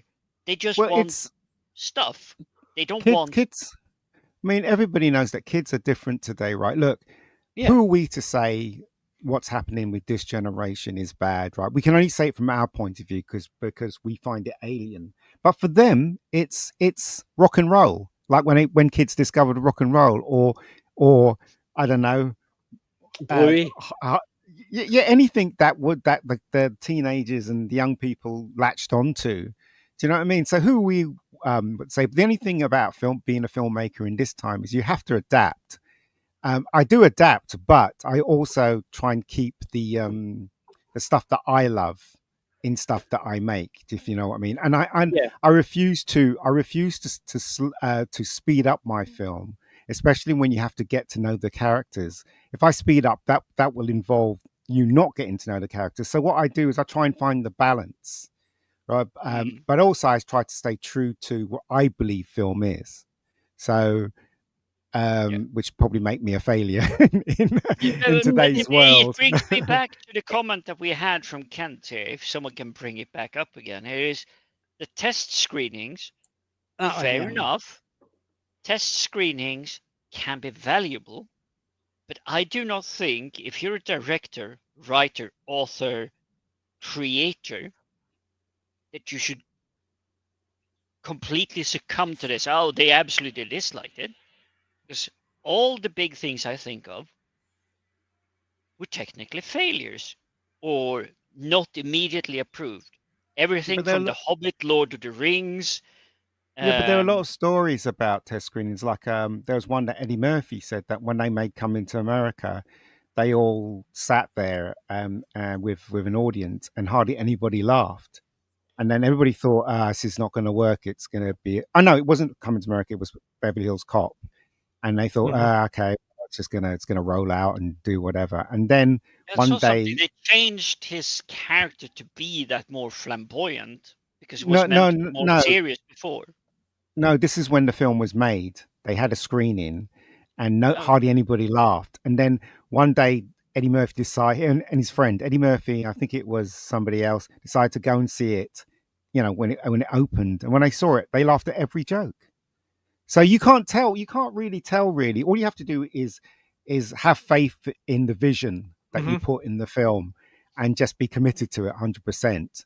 Right. I Because understand if yeah, studios behind you, then you might have to change it and stuff like Yeah. that. But you have to fight uh, for it, though. But You know. I can when I was understand living in maybe London, instead of an there was something I audience was sorry to doing. talk over you, I PJ, but when I was in London and doing a lot of the be hip and be cool and be with the in crowd and everything, I got tons of these.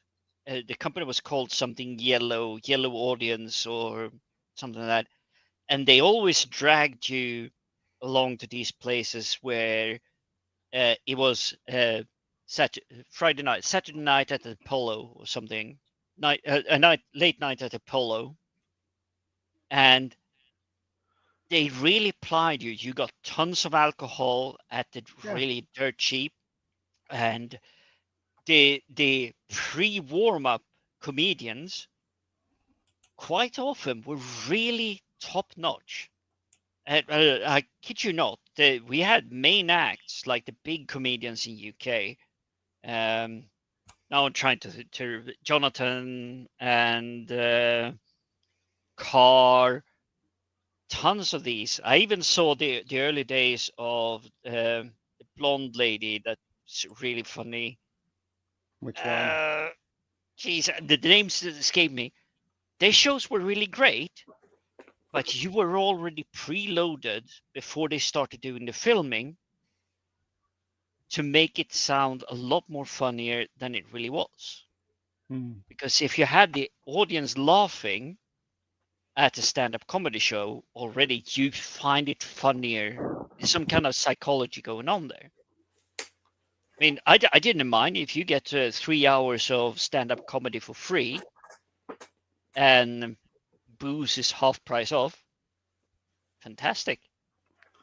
I just wish they served food when they did that because you tended to get a little bit too much, and that I didn't like. Mm. It is difficult to try and make things today, especially with the audience that we have now. As I said, right?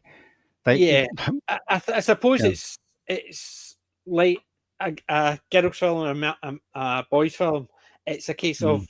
they're looking for certain audiences. Barbie Yeah. What wasn't a happened with general chick audience flick one. and boy flicks?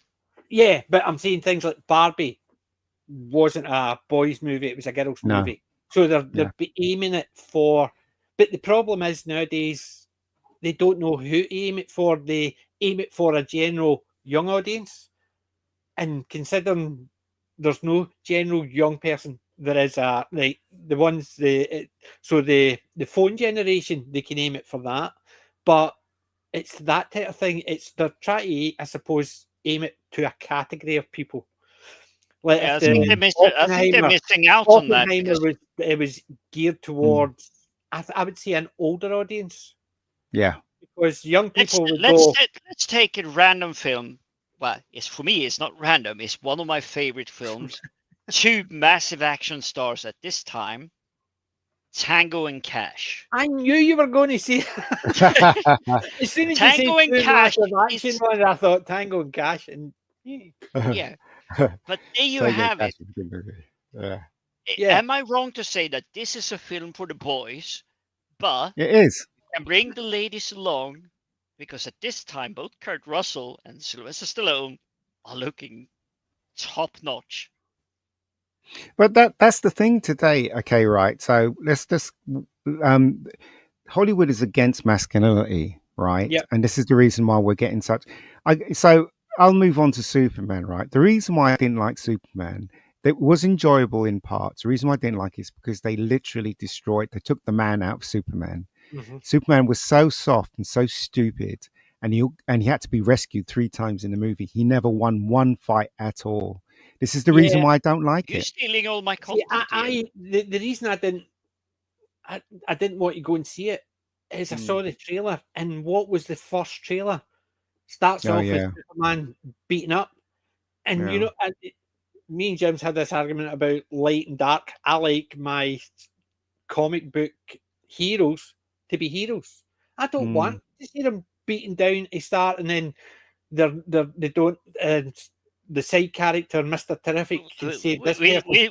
We're So still saves gonna them have to here. continue this discussion, PJ, No, but because it's the I thing with want to Superman. know why the hero needs to defeat the bad guy. I want to know, why is the darkness bad? For me, I'm because saying, go on, PJ, go on. for me, I want my heroes to be heroes. If I Yeah. want, there is some dark stuff I like and I watch. Judge Dredd, you can't say that's a light character. Mm. I like that, but if I'm Again, my watching mind is Superman, blown here. Superman has to Judge be Dredd the hero, fan. the good guy. Spider-Man has to be the hero, the good guy. Captain America has to be the hero, the good guy. Black Widow, in the middle because she's the assassin, things like that. But Wonder Woman has to be the hero, the good hero. You know what I mean? Mm. That type of thing. I don't want to see them all dark and broody.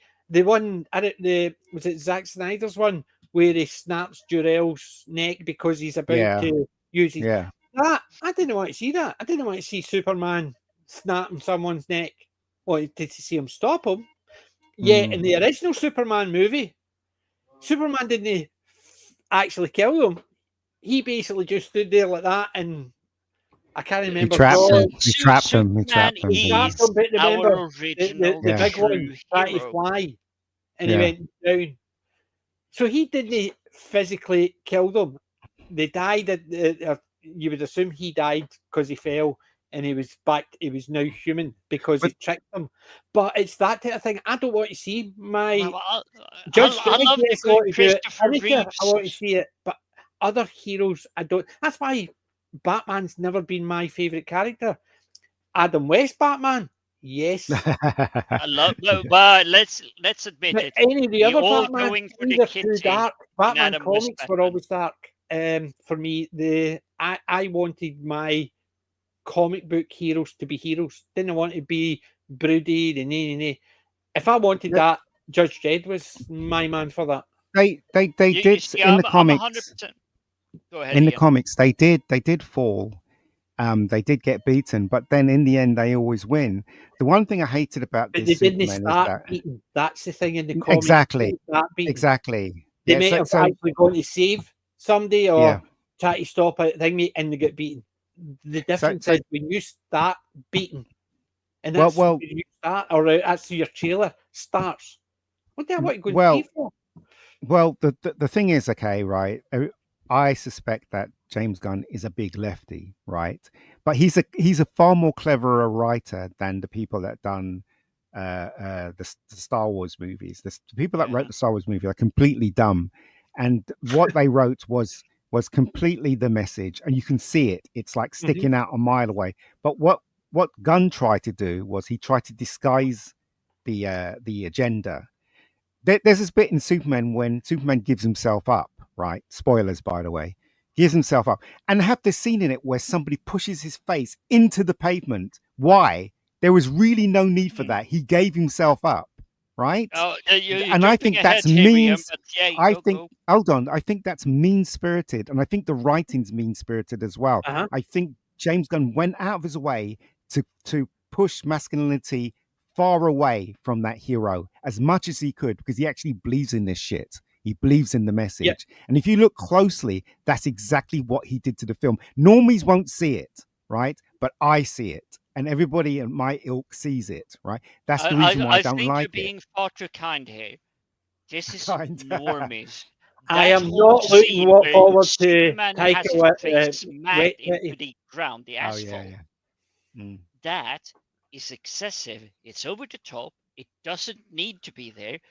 And the story doesn't even give you the build up to any reason for that. It is Superman is going in this film. Okay, I think something's gone bad. I should be held accountable. And it's completely against the character that he's playing so far, because he's bubbling along. He's trying to figure shit out. But he's just going, okay, I'm gonna own up to this. I'm gonna turn myself in. No, it makes no sense. And the next thing you see is his face being smacked through the asphalt. Yeah. And being arrested. Right, hold on. There's no reason for it to be that way. Yeah, but even right. So basically, everybody knows they had him and Lois Lane had this argument when she was interviewing him as Superman, right? But right, if you use common sense, right, he's a grown-ass man and he's a journalist. There's no way he would not have known what there would be consequences if he Yes. stopped that war. And Yeah, and I as a don't like that. journalist, That's and as a journalist, as being Superman, he probably wouldn't have stopped that war. He wouldn't have done that, or he probably would have done it so that they wouldn't see him, right? But why? Did that character do it? Because the story had to follow through. That had to be in the story for the story to follow through, and that's bad script writing. To start off, basically basing the whole film on something that doesn't make any sense. There's no way Clark Kent, a grown-ass man, a journalist for 5 years, would have attempted to do something like that. He would have been far more clever if he wanted to stop that war. Right. I've got There you go. a reply to that, Mr. Num num num num num num num. Yeah. I'm looking forward to Taika Waititi's Dread and see if he does do it, which I don't think it'll ever come around. It's going to be I'm terrible. changing my icon. I'm changing my avatar. you know, okay. you know it's going to be bad, my mate. keyboard tried, but I was just trying to say that there is no way Waika Waititi should be allowed anywhere near this. Yeah, exactly. No, He, it's basically the like, whole idea of it. That's the judge. He's going I'm gonna give him a little bit credit. He does have a decent sense of humor. What we do in darkness or whatever it is. What we do in darkness is really good, and it is really good.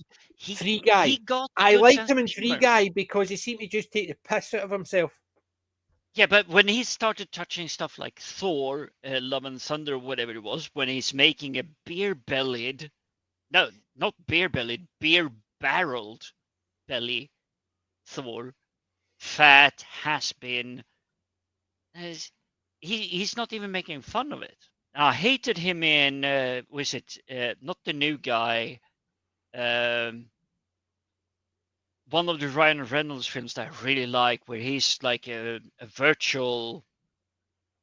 He isn't real. Ryan Reynolds' character isn't real. The new guy, not the new guy, the Free Guy. free guy, yeah. Mhm. Where he's like an AI avatar, an NPC in the background that kind of becomes life. Yeah. Even his playing in that, Taika Waititi's owner of the company trying to take it over. Yeah. He's not And funny. it's- He's not. He completely falls flat on that, and I think that's what he's gonna do to Dredd, because I think the guy does not understand the content he's working See, like with. Free Guy, Taika Waititi, the fact that it just seemed to be he was taking the piss out of his ego by showing But this was he? character whose ego's that big, it is ridiculous. Was he acting? Is that his type of ego anyway? But it seemed to take the piss out of himself. So it was humorous in that. It's the same as what we did, what we do in the darkness, In the shadows, yeah. in the shadows. I thought Big that was shout all out to Wen and Darren, which I haven't seen in a while, but they're the ones that introduced us to it. Yep. I watched the movie, thought it was great, and I watched the TV show, which I thought were great, which he appeared in later on, because the three characters weren't the same characters as the movie, and they had extra characters, but they had the three of them who played in the movie as vampires on the Vampire Council, and the three came back for that episode, which I thought was a good nod to the movie that launched it. But he was good in that. He was good in that movie. Even that wee clip he appeared in later on in the TV show, he was good in. But as They you said, feel a bit then he does forgotten. other stuff and I you're would sitting say there they going, feel forgotten, "Oh." or maybe deliberately omitted. And I bet you, Ian, What? I'm Rebecca going to have Gold, to hit for that. you, exists constantly in the back of your mind. You're never What's gonna that? forget about her. What? You're never That- gonna forget Rebecca, are Yeah. you? Rebecca You're Gold. gonna, you're gonna remember. You're gonna think about her, know about her. You're not gonna go one film and then the other, and it's going to be a completely different character, is it? No, for right. So when I directed season 1, I had a different actress, but and in this one there's a different actress. Uh-huh. So the thing is that you have to play to the actress's strength. So she is slightly different in this one than she was in the first season, right? But the core is still there, isn't it? yeah, the core has to still be there because that's Mhm. the character. It's like when they, I don't know if you, I'm a huge fan of Columbo and I like the 70s Columbo, but when they started doing the 80s Columbo, they started changing stories a bit and it just didn't feel like Columbo at all. Do you know what I mean? They tried to change the core of what Columbo was. And Yeah. so I'm a big believer in. So they tried to do that with Superman as well. They tried to change the core of Superman, and I hated it. I hated it Yeah. for that very See what you're reason. saying about Columbo. I remember a lot of the early stuff. You saw the murder happening. The show wasn't about trying to solve the puzzle. Yeah. The show was about Columbo unraveling the murderer. It Ketchum was was called. how did it happen? Aye, You got Yeah. told we saw the murder, and then you immediately. saw him basically unraveling the murderer by doing the one more thing. Oh, one more thing. Then, late as they went on, it was a case of the murder happened. You didn't see who did it. You saw how it was done. Yeah, and the other ones, yeah. And then you're sitting there thinking, a famous actor. I wonder who did it. And it's basically it took that away because when they brought these big actors in and they showed them doing the murder, you knew it was them. But later on, they didn't, and they tried to make it a suspense and how's he going to catch him? Yeah, exactly. But Yeah. you knew who it was because this big name character's in it. It was called How Ketchum. That's what it was called, and it was because of Columbo. Because Columbo's completely the opposite of the other detectives. You knew who did it. It was just about how he caught them. That's what the story. And also Columbo, right? They never in the 70s version. They never strayed from what he was. You never saw his wife. He always talked about his cousins. You knew he's Italian, right? You never saw him at his desk. You never saw him. He never had a gun. He had his dog in these old. That's right. Yeah. Car. Yeah. Although there's a car like that around about here, I see. I'm usually driving behind it. I'm sitting there thinking, Columbo. It's that car. It's all done up and it's immaculate and it's beautiful, but it's Columbo's car, the old one. Some of the way Columbo gets people. One of my favorite ones is the one with Jackie Cooper. You ever see that one where he plays the politician and Columbo catches him with the bullet in the wall? You see that one? Somebody's just shot me. I did it. Yeah, that was it. Yeah. 6 years ago. yeah. Brilliant ending. Fantastic ending. Because every time he was like, would you concede that there's a hole in the window? And Columbo's going, yes, yes. And then when he says, all you have to do is dig the bullet out of the hole in the wall. And he goes, no. And he goes, because I've got it right here. He took it out of his pocket. Pretty amazing stuff. It's basically, and it's how he unravels. It's not the mystery. It's unraveling the person because the person, you always see that smile. Yeah. This guy, I'm going to show him up. I'm going to treat him like this. I'm going to tell your lieutenant. I'm going to do this. I'm going to do that. And but at the end, is the subtle brilliance that is Peter Sellers' Pink Panther. That's a different kettle of fish. This is literally Columbo stuff that is being done. That he's bumbling along, but he's getting. But the thing I like about Columbo is how humble he is. There was one episode where he arrives at this huge mansion, and a cab pulls up beside him, and this woman comes out, and she looks at him, and she goes, "Grab my cases, will you?" So he starts picking up the cases, right?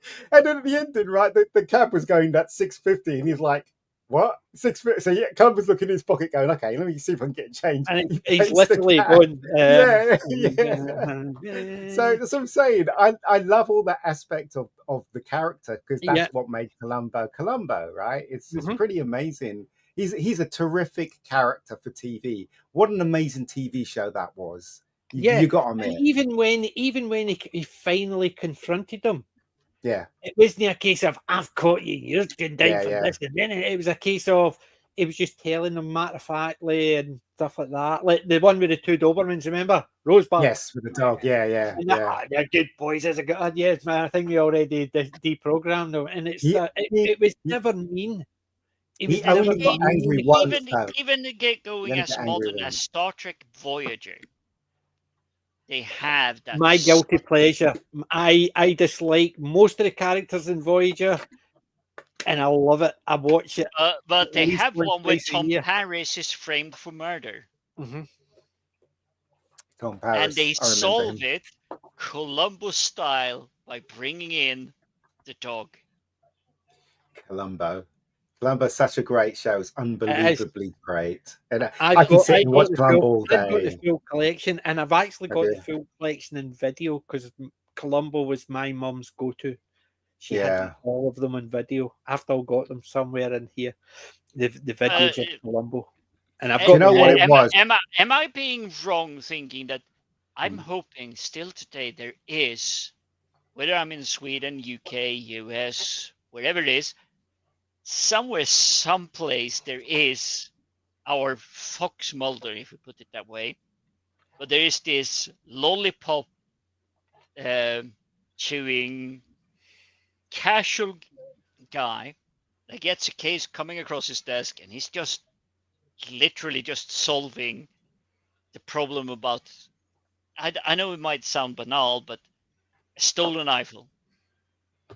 What are you talking about? I'm lost. I'm lost. So far we've had Columbo and Kojak. I'm still Columbo, Kojak. Those kind of Who Loves You, Baby. The backhanded, easy way of solving it. And they know they got the bad guy, because that's Columbo to me. He knows he got the bad guy in the room. But you know what it is, never a question. Columbo is essentially Cluedo, the board game. It is the thing that they do that you wish they did it in real life. I'll give you an example, right? You know, when you're talking to someone, anyone, your brother or someone random on the street, whatever, you have to talk to them, whatever. If they say something that's kind of not normal, like for instance, how are you? What's the weather like? Blah, blah, blah. If they say something like, I don't know, something funny and it makes you laugh, or something odd and it makes you think, that's what Columbo and Kojak was, right? So it was procedural, but Columbo's character was so strong and so likable and so humble that there was no alternative but to like him. Do you know what I mean? And same thing with Kojak as well. Kojak was so funny. There's one scene in it where some guy was running and he went Crocker, and Crocker ran after him, and he just got in his car and started driving, right? And he got out of his car and tripped the guy over. Do you know what I mean? That's how cool Kojak was. You know, that's what I'm saying. Mr. Bean did that in one of his agent shows. The film. Johnny English. Where he's chasing this Chinese guy that can do all the martial art, kung fu, Jackie Chan climbing down, whatever it is he needs to climb down. And he's just going, he's climbing down the scaffolding while I'm taking the lift down to the ground floor. And he's Mr. Bean. Well, he isn't Mr. Bean, is he? He's Johnny English. Johnny English. And Johnny English is walking. And this Chinese spy guy dude is literally running his ass off, jumping, flipping, parkouring, whatever it is. But Johnny English is just walking. He's climbing up, taking the lift. I think it's the character that makes you, like, for instance, Axel Foley. He's incredibly funny, right? And that's why you gravitate towards him, isn't it? And also he's a hero as well. And he has ethics and stuff like that. And that's why as I said, Columbo, Kojak, even McLeod. I don't know if you guys remember McLeod. He came from the West, where it was in New York. With a big Western. The big, They all had that moral aspect. And today, right, if you watch TV shows now, none of them have any moral aspects at all about them. I know. You look at them, the ones, especially in Hollywood, the ones they see as the hero, everybody else sees as a villain. Yeah. Ironheart. Yes, exactly. See, that's a villain origin story. Yes. I've only seen a lot of the different clips of different reviews, but in effect, where is she doing good? No, she isn't. But it's no, it's a villain. A villain. She's basically stealing. She's joining a thing. Mate. She's building technology and giving it away, but she's saying she's constantly running out of money. As if somebody's She's keeping her the down. So dumbest she's a villain. smart person on the planet. But that's what I'm saying. It's a villain. It's you look at a lot of these ones who somebody's keeping me down, so that's why I can't succeed, and they become the villain in their own story. And she is the villain of her own story. Yes, she I would is. say And the also, only relatable thing sense, about that is that most people that do have the drive and creativity tend to be their own worst enemies. If I look at Ironheart that way, I can understand it because between she your own is worst enemy aiming to constantly. do something, but if you do something that is obviously illegal and think you're not doing anything wrong, then it's nothing to do with being your own worst enemy. You're ruining. You've stepped over that line and saying that line doesn't matter to me. But do you know what the problem is, PJ? PJ, you know what the problem is? It's the writers. The writers that they hire don't have any experience in life, right? So they write what they think is life, and we all know that life, right? We all want good to win. Nobody I know want bad to win. But these like I was watching. I never watch any of the Star Trek, right? But I saw a clip on YouTube, and the captain was saying, "Can you push it even further?" And the lady said to him, "I can't. When you get off my ass." I'm like, wait a sec. But who talked to in your office like that? Exactly. I'm like, why is this? But that's meant to be attitude. No, it's no. That's disrespect. Apart from sorry. What I like about Star Trek, as the way it's built on Navy. It has commander, captains, lieutenants, ensigns. It has that whole thing. And the most perfect thing, even in Star Trek itself, it's Worf and Commander Data having an argument that, yes, you can argue with me, but when I make a decision, as I have been put in command, we will make this. Mr. Worf, I do apologise if this ends your friendship. No, Mr. Data, I apologise. It looked like it was me who made that that issue. And that's two people basically standing up and one of them going, right, I screwed up and I apologise because I didn't realise I was doing it. And it didn't make Worf's character any less. No, but it is also I've always disliked the Klingons. I've always disliked the Klingons. Because to me, I better watch what I'm saying here. They're evil. No, it's not that. It's the Klingons are based on a culture that I don't want to mention. And all right, Jim. It's the fact is, anytime the Klingons and you're sitting there thinking, nah, it just doesn't work because that type of society, how did it have superior weapons, cloaking technology, this and that? And you're sitting there thinking, where's all the scientists? Where's all the... And you see them on the bridge as well when Riker goes to, he takes over as the first officer in the... Oh, yes, program. Brilliant one. Where? Do you mean? There are no scientists in science officer, the Klingon Empire. They're all warriors, and you're sitting there thinking, what happens when they come across something that they don't understand? It doesn't matter. We're just the thing is, though, hang on. The Klingons do have scientists. There's tons of stranded Klingon ships throughout. Because they do have can't scientists. Stuff out because they don't have the brainy people. No, they do. They do. The only brainy Klingon that's maybe that's what the problem is. No, but Star Trek 5 proved it, didn't it? Because Star Trek 5, you had the Klingon that got killed. He wanted to broker peace with the Federation and stuff like that. It was just the bad ones that destroyed it. So there are good Klingons. It's obviously smart Klingons, but they never show it. So that's why I dislike any. Right.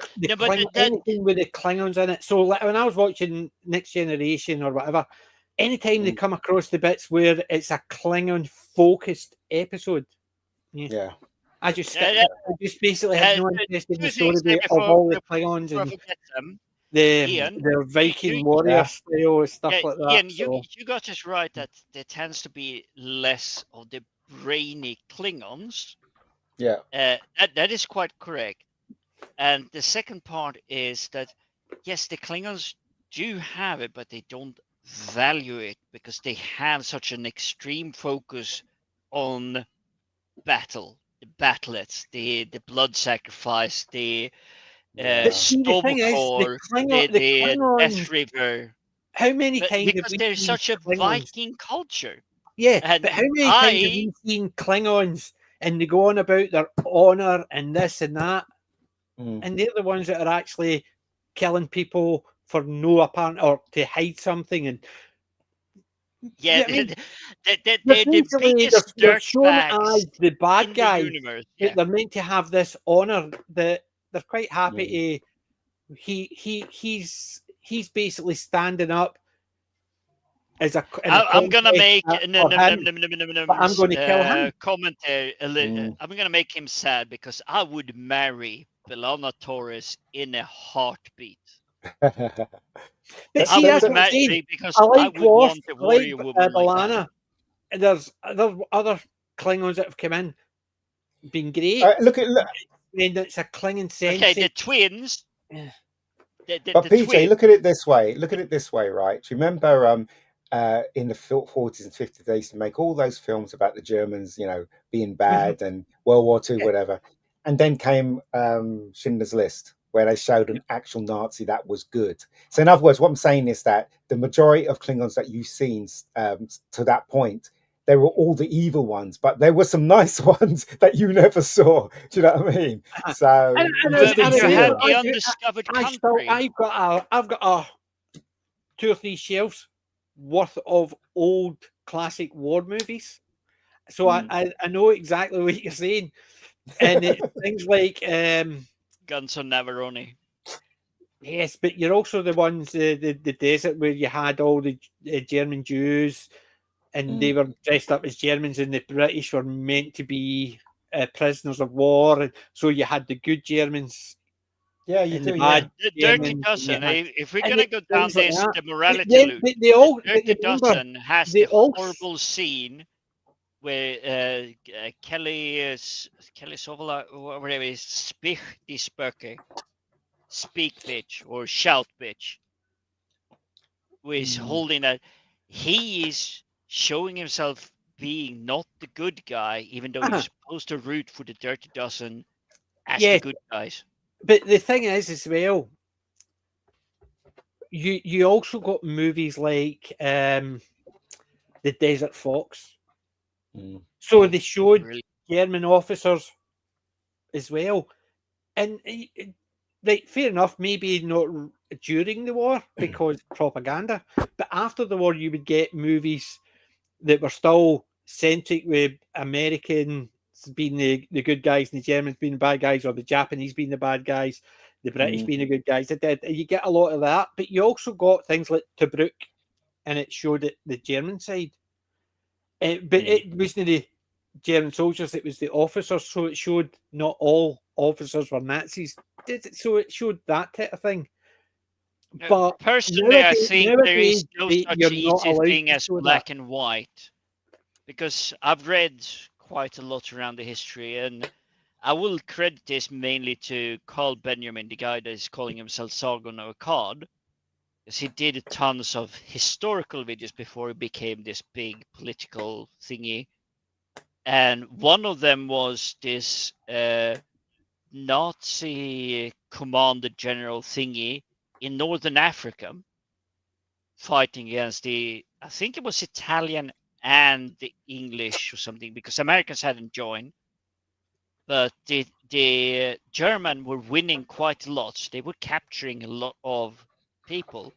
But this commander refused to kill them or just throw them into some horrible situation. He was just going, you lost this fight.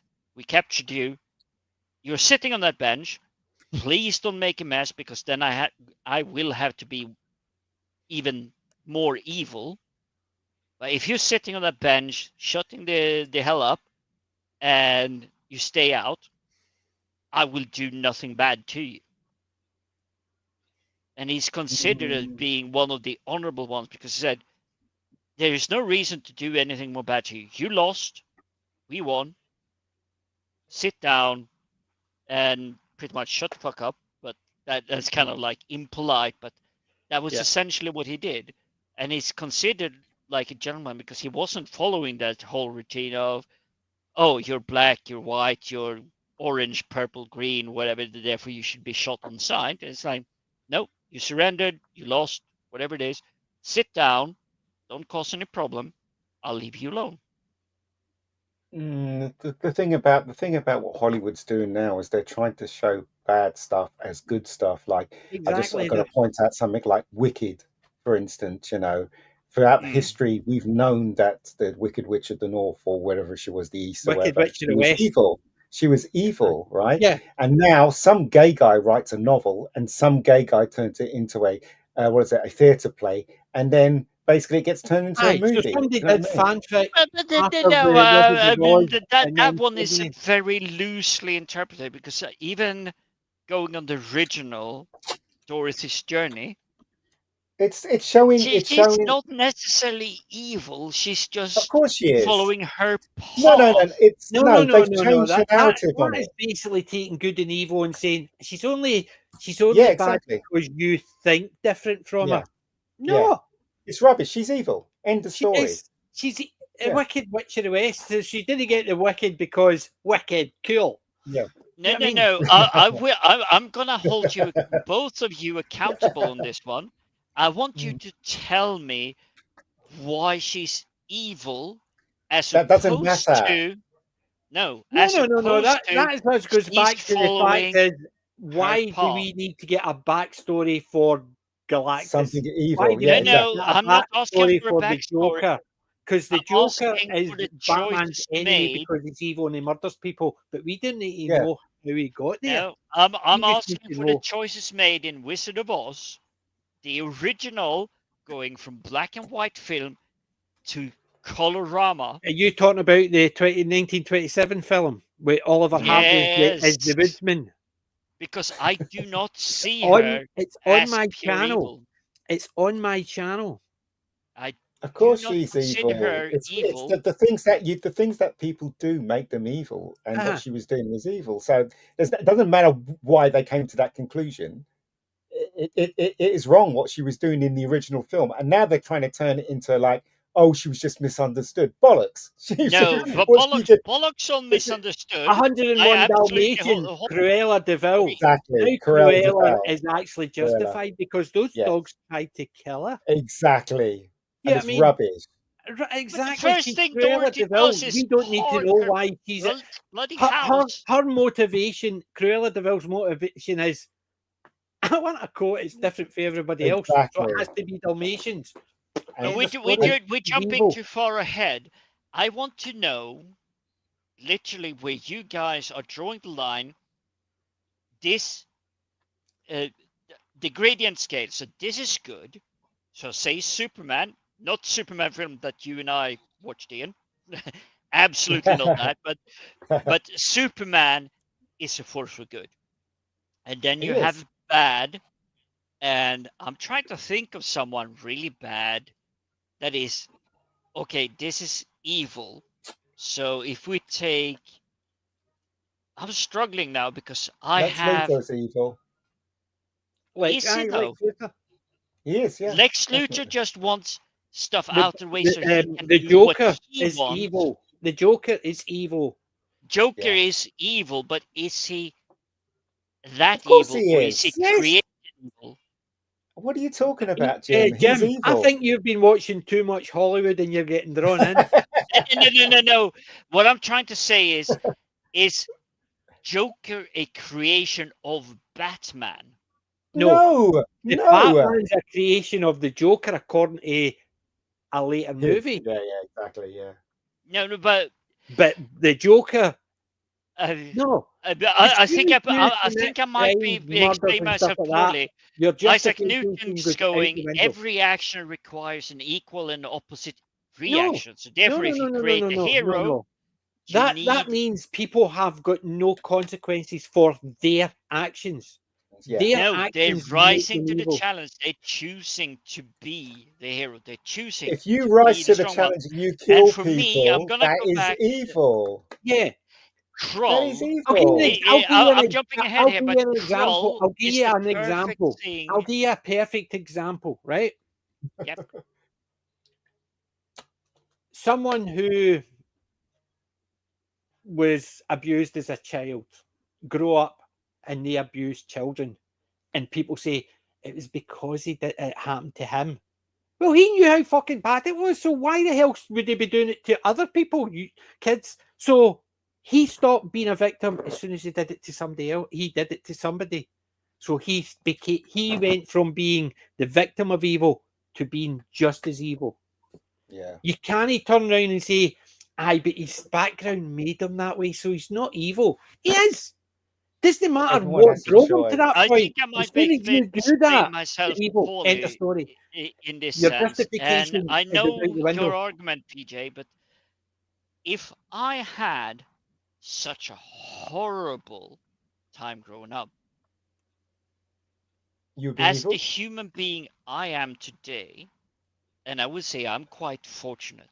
I have not had such dark past and everything, but imagining I had that, my imagination is also going, I would do absolutely everything to make sure that never happened. Exactly. But if you go down the route and say, well, it happened to me, so I'm going to do it to somebody else, then you become evil. If evil happened to you, right? If somebody grew up in a really horrible, as a kid, being beat up or whatever by their parents, they grow up and that's the quest I'm on. I'm looking for someone that is evil without being created. I could understand that. That is the consequences of their life. But if they grow up, have kids, and do the exact same thing that happened to them, then they stop being the victim of evil to becoming evil. But that's what I'm trying to say. It's justification if somebody had a life like that and they maybe turned to drink and drugs and self-destruction. No issues. That's a product of their upbringing. But as soon as they start doing what happened to them to somebody else, they turn evil. End of story. But this is the beautiful argument we always had. Is I would try to I would like to understand the evil, because I don't want the manufactured, the Ford factory chain produced evil. No such thing. And it's probably because I listen to people like Alan Watts that has my mom dropped me on the head and therefore I got damaged and therefore my mom.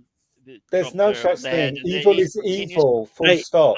I want someone that is evil. Ian can actually back me up on this one. Evil. In real life, completely separate from movies. In movies, why the hell do we need justification? That's a bad guy. He's a good guy. He has to stop him. End of story. We don't need to know why he became the bad guy. Otherwise, if you if you teach that, so let me finish. Otherwise, if you teach the young generation that it's not bad to be evil, you're teaching them the wrong thing. You need to teach people about good, so they can be good in society. Because films are quite influential, aren't they? You look at the old movies pre-2000. How many movies did the bad guy get away with it? One movie that they didn't want him to get away with it, and it left it on a cliffhanger. Exactly. The Italian Job. The Italian Job. Remember, the Italian Job, all the characters were lovable rogues, but they didn't want them to succeed in their crime. So they left it in a cliffhanger. So that nobody knew if they got away with it or they lost a lot. And also, none of them killed anyone either. None of his gang ever killed it. They were all kind of comedy villains. But they spawned massive arrow of 18 and MacGyver. But it's They the fact stole is, the if arrow. you've They got team an a evil MacGyver character, with no I guns don't and care. shoot pew pew. We'll need to actually learn, be starting to round up. But the problem is, if you've got an evil character, I don't care what made them evil. He's evil. End of story. Yeah, yeah, that's If true. you if I you think want that's to true. know why he's evil, then you want to justify why he became that way. And I don't want to justify why somebody became that way because I don't No, care. what I think I'm In a probably bad movie, at I don't explaining it. care. If you take any action film, Mhm. you see a camera zooming in, there's a battlefield, and someone is going pew pew pew pew pew, and three guys are falling down, dead, presumably, because we don't know. They might just be wounded, but say It also might be three the guys. 18 you're watching.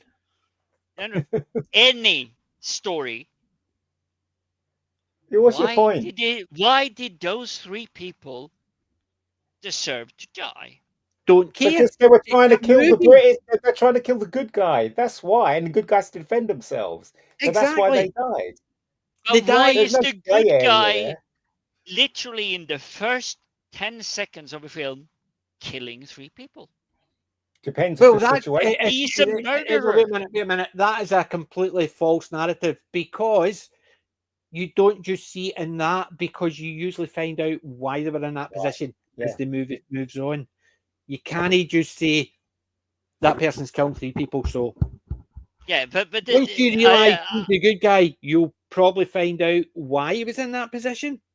yeah, But but this is where I if it's think the you bad guy, guys are you won't grasping. find out why he's in that position because But Jim, in Star Wars, you remember when they were about to swing across the chasm, and Princess Leia shoots a stormtrooper and he falls off. What does that make her a murderer? I guess, but she was defending herself, right?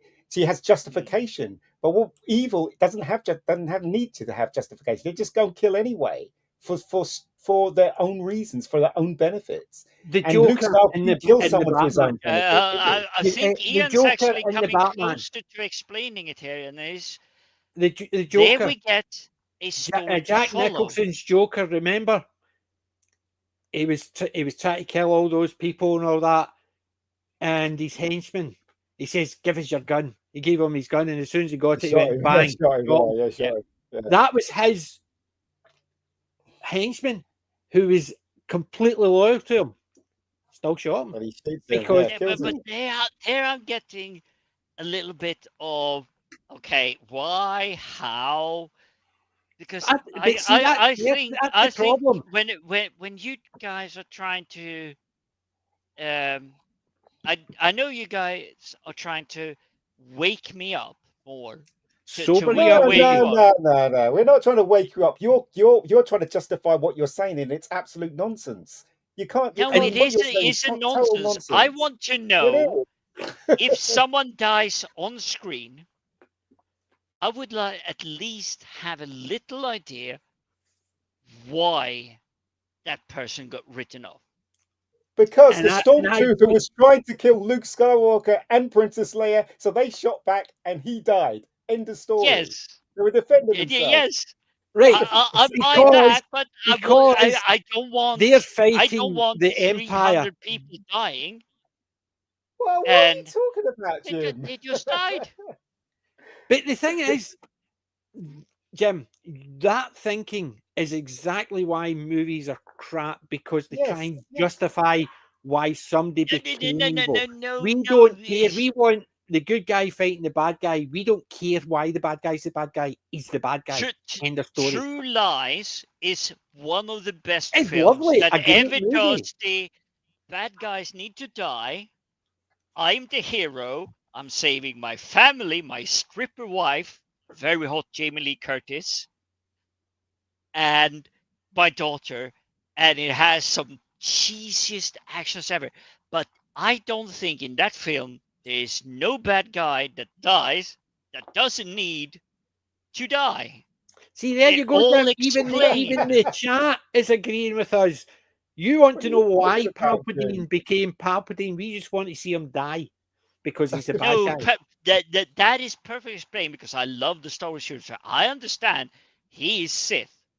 He's bought into the Sith path already when he's He's part evil. of the power. He sought power, and there's never an origin story for him. But when he's Palpatine, when he is part of the Senate, he's already Sith.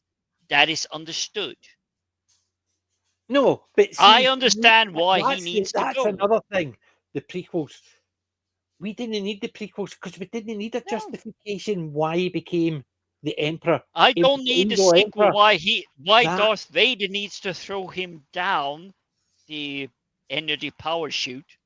He just don't wanted to need kill that. him, and that was the nearest way, Because easiest way to do no, it. because he was going to kill his son. That's why Darth Yeah. Vader made the choice to save his only son. You and just he said picked it, him up and Ian. chucked him Right, down. It guys, is we'll explained. need to watch time. Yeah, but it is explained why he's thrown down by Vader himself. We know why he's thrown down by Vader himself because he was Trying to Look- kill Luke. and they Yeah. basically he's the only trying to way he kill could his stop son. him. He couldn't use the Force on him because as soon as he started using the Force, the Emperor was so Yeah, powerful. but Jim, so that he doesn't grabbed him justify and just threw him over. that doesn't justify what Darth Vader's done previously. No, exactly. before he got to Darth that point. No, he Vader He's still doesn't. evil. is He evil. doesn't. He did He's evil still evil. things. He But why would evil rectified turn himself against at the evil? end, but it didn't stop him being evil. He was still evil. The fact that they put his Force Ghost up, yeah. Yeah, I They know, I were thought that just basically saying, "We're forgiving you everything you did bad, all those people you killed. We've forgiven you. Now you saved that one guy." Now I'm gonna be really inconsistent. I think the Force ghosts that are seen at the end of it, they are your memories of your happiest moments. the thing is though, it Star Wars is very Christian in its way of thinking. Mhm. Okay, in the Christian faith, it's like if you've Good done something, faith is a evil. lot of bad things, and if you do something, or if you ask for forgiveness, or if you do something to basically wipe the slate clean, then yeah, you get a chance to go to heaven. You may go to purgatory, whatever. But that's the tone that Star Wars had, didn't it? Right across Yeah. all three original movies. And so, but that's not real life. In real life, if somebody's evil, they're evil. And as PJ says, even if they got abused when they were young, and if they grow up and they abuse someone, sorry, but that's evil. You have a choice to go left or right. You chose that. You Yep. chose it. So unless you're It's not a case of mentally balanced, they you know what I turned mean? left and went, "Oops, I'm in here." You know what Yeah. I mean? They make the choice. That choice, So yeah. once they make the No, choice, no. Not make. Have to make the choice. This is No, where No, I they don't think have no, to. no, no, no, no, no. No, path of Nobody evil. can force you This to is make where a I think the choice like path that. of evil is You going. make the choice. You have to choose to be good. Doing Yes. evil is doing nothing. No, doing evil is No. doing evil. No, Evil, doing evil is doing evil nothing. only thrives when good men do nothing. That doesn't mean that if you do nothing, you're evil. It means that if you do nothing, you let evil happen. Not the same thing. Yes, kind of correct. But what I think is the path of letting bad stuff happen is not my problem. And I think there is this famous poem. It's like first they came for these people, and then they came for these people, but I was not that people or those people, so I didn't care. And then suddenly they came for my people, but when nobody left for my people. Yeah. Doing good is taking an active stance, whereas doing evil is passive No. actively choosing it. There is doing good is doing an act of good. Doing evil is doing an act of evil. Doing nothing is doing nothing. It's not. I know this will be No. extremely Doing nothing simplified, means but you're not doing being good. You're also not doing evil. You're doing nothing. I know If this you is do going to be nothing, extremely simplified, but doing good is something you do for someone else that cannot ever return the favor. You're sacrificing something that you have: time, money, kindness, friendship, support, and they cannot return it. But we're talking You're about giving it up movies here, for you them. know. aye, but and that's what we're saying in movies. If somebody does nothing in a movie, doesn't make them evil, but it doesn't make them good either, because they've done neither an act of good or an act of evil. They've done nothing. In the movies, if somebody's evil or somebody's good, they don't need to actually do things to prove it, because you've been told in the movie that's a bad guy, that's a good guy. Columbo doesn't need to be nice if this is the cop who's, because you know that guy's the bad guy who's killed somebody. Columbo doesn't need to do it. He does it because it's his part of his character, but he doesn't need to, because Here's you've an already analogy. established I'm gonna smash you that's there, the good guy. PJ. Dexter, the TV show, Yeah, serial he's murder evil. killer. Yeah, he's He's evil. evil. Yes, he's evil. He's End of evil, story. but he kills evil. He doesn't Yes, he does, kill but good. he's still evil. He's still evil, Uh-huh. though. Yeah, but he The way doesn't to kill get around good. that is if he tracks them down and hands them to the police and says, they go, these guys Yeah, did yeah. this. Yeah, but he's a serial killer, so he's evil. He's a That's the serial end of the killer. story. Somebody's Yeah, taught him he's that evil. don't just kill anybody. Kill these people who deserve it. This is Not an right, evil look, thing to do, but he's doing. let me give an analogy, right? This is the thinking of today, right? There is a woman and there is a man, right? Now they're saying, no, there isn't. There's things in between. Like you could be trans, or you could be this, or you could be that, blah, blah, blah. And so what they're trying to do in films, they're trying to do the same thing between good and evil. No, there's not only good and evil, there's things in between. And I think that's bollocks. Because the fact is that there's one or the other. There's nothing in between when it comes to life and when it comes to movies. But now they're trying to teach this generation that there are more to it. And it's bollocks. Change that slightly. There's evil. Yeah. There's angelic. There's good and there's bad. Yeah. So there is a level of bad which goes from being bad to evil. Because you could actually have the Joker, but you can also have a robber who basically breaks into empty houses. Bad, evil, right? So there's variations of bad, variations of good, but there's no grey bit in between where that bad guy's a good guy, really, but that good guy's a bad guy. No, he's either good or bad. There's that line. There might be areas within that line how bad he is or how good he is, but there's still a line, and you cannot. A justification of it is effectively saying, "Oh well, you should let him off it because it's not that bad because that happened to him." I'm going to give two things here. So we have the very horrible username that's putting me in penalty box for 90 minutes and saying PJ has 2+ up here. But PJ has just described it perfectly, that you have the really bad guy, you have the really good guy, and then you have the middle bad guy and the middle good guy. And this is the thing I'm still looking for an answer for is, why should that person that you just saw on screen deserve a lead 756 milli bullet? And I know Roman is going to roast me for this because I know 756 has more rifle than just a shooting gun or like a normal because gun. He's bad. But that's the point. It because doesn't matter. He's bad does not mean he should have terminated life. Jim, I don't know what you're talking about, Jim. I really don't know what you're talking about. Jim, he's trying to basically say the shades of grey. Why should that one have a bullet to the head? Each other, he might not be as bad as another bad guy, so you shouldn't. He might not deserve to be shot. He shouldn't. He deserves to be shot. End of story.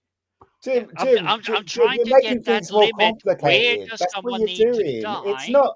It's not rocket science, right? Films should really imitate life. And what Hollywood is trying to do with this stupid agenda is they're trying to teach the next generation that evil's not so bad, and that's wrong, because then you get kids growing up. Yeah, you get kids growing up. They might try and attempt to do something that's not right, and that's where it starts, right? But if you have a stable, because like everybody knows that pop culture is the thing that actually makes kids and grown-ups like us, you know, it kind of molds life and it kind of teaches you stuff as well. Films are very important. Yeah, I Movies think very it was important. Robin Williams Entertainment's very saying it's important. not your mom and Yeah. dad teaching your So, children. It's like Madonna but and you Axl Rose. can't teach kids that the girl in Wicked is not, she's misunderstood and now she's going to be the bad guy. Bollocks. If you saw Wizard of Oz, you knew what she was like. I'm sorry, but they're trying to rewrite it. Yeah, Because one I gay think I guy managed decided not to write a reel you novel. in, but why It is should the absolute henchman? nonsense. Why should the Right. henchman that grew up Ladies in and the gentlemen village of the audience, under this- we are putting Ian in the good box and we're putting Jim in the bad box. and you're pointing in the wrong direction? That's all right. But Wait a minute, what I'm trying to say is, There, There it we is go. not. we're putting Ian in the good box. We're putting Yeah. Jim in the bad box. What I'm trying to say is, why should this random But he's not unknown random. character in the die? But he's not random. It's If you not you random. start off with a shootout and one person kills 3 people and there's a shootout and you find out that's a good guy, that's not random. They were shooting at No, him. And he was shooting at them. I'm sorry. I'm sorry. My human genome, my DNA is gonna kick in. Someone just killed my 2 brothers. I don't care if you're the fucking Jesus. I'm gonna kill you. But I the am thing going is, to murder you. no. That's No, where it no, no. starts. So you're I'm basically going saying, to murder you. I don't care you're if I'm good or basically bad. saying that if your 2 brothers tried to kill someone and he defended himself and killed them, then it's his fault. Yeah, if How's I it his saw fault that, if he was but if defending someone himself? just came here and just stabbed my 2 brothers and killed them, But I'm gonna that's not a stab good them guy. right back. That's not a good guy then. If he just That's did not a good that. guy. But am I No, a good or that's not. bad guy? You're a bad Someone guy. just killed. Am You're I a a bad bad guy. guy? Of course you No, are. if you How? defend yourself. No, you're not If- a bad I guy. just defended If myself. you Someone killed my 2 actively go brothers. after Jim, the guy, then Jim, yeah. if your brothers was evil and were firing at the good guy and trying to kill him, and the good guy defended himself, But and killed now your you're brothers, adding and extras. killed No, your but brothers, you're talking right? about the movie That's what I'm scenario saying. from the beginning. Yeah, and then you decide to try and kill the good guy. You're a bad guy. It's not complicated. If But you're how do I- saying that you 3 are Ian. sitting in your house and somebody comes in and kills the 2 of them and you kill him, then no, you're not a bad guy. You were defending yourself because you were the 3 of Defending you were yourself, sitting there. exactly. Some bad guy came in. PJ's getting the point here. But then No, again, there's no point. There is no yes, point. there is a Good and point. bad I'm in the waking movies. up in the middle of the It's night. like- I find my 2 brothers Oh god, this is bloodied going and crazy. Then, This is as soon as you go for vengeance, you stop being the good guy. Yeah, if I'm going John Wick, then I'm probably a bad guy. But John Wick's I not will a good give that. guy. John Wick's not a good guy. Yes, He's a bad guy. exactly. But if So I'm if he going get John killed, Wick, he's a waking up bad guy. and He's and a bad guy finding- that people like the character of because he got out of the bad guy business and they dragged him back in. So he basically went, "Oh, really?" But Yeah, he's a bad guy. He's not a he's good guy. going John Wick is not a good Babushka guy. So you've got a He bad guy wanted to be taking a out good other guy. bad guys. Doesn't make him the good guy. He makes him the center of the story, but it doesn't make him the good guy. Yeah, he's a bad guy killing Anyway, a bad guy. Anyway, that is an hour past what we were planning to do. So what I'm going to do is say Ian won that one because It was he's a me. good- What he's about a good you? guy. There's no He's a bad winning guy. on this one because I haven't still got my next, and explanation. it will be continued in part 2 on the 23rd of August, where Jim will continue arguing this point, and we'll continue to argue back because we'll disagree. It's almost like Venom and Spider-Man. I don't know where that argument went, but It's Venom because was Venom evil and and Spider-Man Spider-Man is fused. good. End of story. But Spider-Man became bad when Venom Ian, fused thank with you him, for but never joining me. mind. Jim, thank you for joining me, and thank you for making this one of the most entertaining last hours that we shouldn't have been on.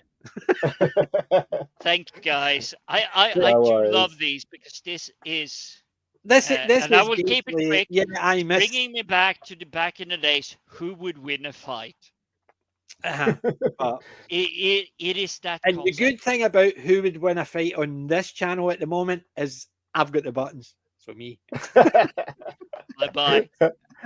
Right, guys. So thank you very much for joining us, Matt, Kent, and Pounder. I can't remember if there's any else because there was a lot of things that came in and out, and Matthew actually Pounder. running in the background, but Alec Matthew was Pounder. running in the background, but he left about an hour ago. Yeah, he quit like a good He guy. quit, but join us again on the 23rd. I think it's Saturday, the 23rd of August. Yep. We'll For be here. another episode of FFSI Presents. See that FFSI? It trips me up all the time. Presents. It's on the Let's Talk Geeky. FFSI channel. It's not on PG Maybe or Jim the Viking channel. Yeah, FFSI Presents. Let's Talk Us. Geeky. Talk It's geeky. us. We're here to argue, and I used to have hair when I started this argument. Yeah, it's my fault. Yeah, You had less of a thank beard you. as well. The beard actually was only down there. Look, you can see the growth. Oh, You it's, can see the the growth, beard got look. grayer.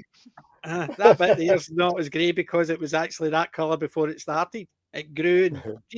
Anywho, thank you very much for joining us, guys. And thank you, everybody, for joining us. We will surely continue this at another point in time.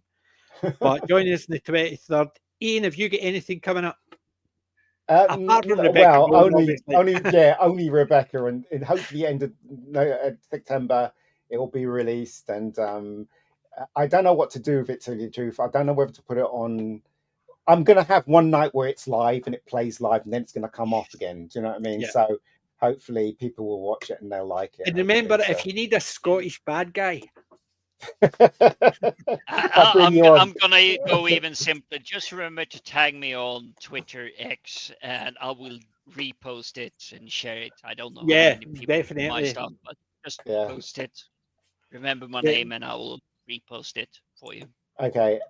Thanks for having me, guys. I appreciate it. Yeah. Yeah. Looking Well, forward thank you for to being more on, of and- Rebecca Gold. And boys and girls, ladies and gentlemen, please remember that we actually all like each other.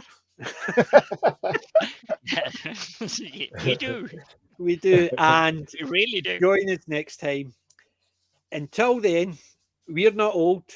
Well, I am. You two are not as old. No. I'm classy. I'm 60 I'm, now. I'm sorry. The fact that you're I'm retired. retired is not an excuse to be old. 60 PJ. and retired. So I'm old. PJ, I'm Uh-huh. going to be 60 on Monday. Oh, happy birthday when Oh, it happy comes. And birthday. you know what? When it comes, I beat you by a month and a half. Yes. Well, you have. guys, my birthday was 6 days ago. Oh, wow. Happy belated to birthday. you as well. And But he didn't Happy tell us birthday, his Jim. age, which means he's about 24. 24 plus taxes. Yeah. A lot Anyway, of taxes. Good. Happy birthday for Monday when it comes. Thank Happy you, mate. birthday for 6 days ago, belated. Yeah. Happy birthday, Jim. And 16. You don't look it. Oh, no. This is what 60 looks like. This is what 60 looks like. You don't look 60. You're faking it. I'm a Highlander. What can I say? That's what it is. Whereas me, I'm a lowlander. So until I'll take either next of your time, whiskeys, but I'm a Viking.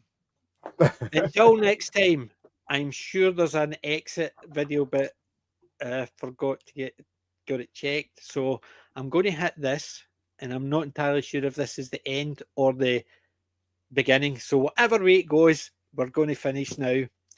So until next time, boys and girls, thank you very much. Have a good one. Have a good one. Nope. Come on, it's He's not clicking. playing. It's not playing. So it's obviously not. So we're going to have to just end it. So stream going. Bye-bye. We're not boomers. We promise. We're not ancient. Yeah, I am. It's Bye. still live. It's still live. It's still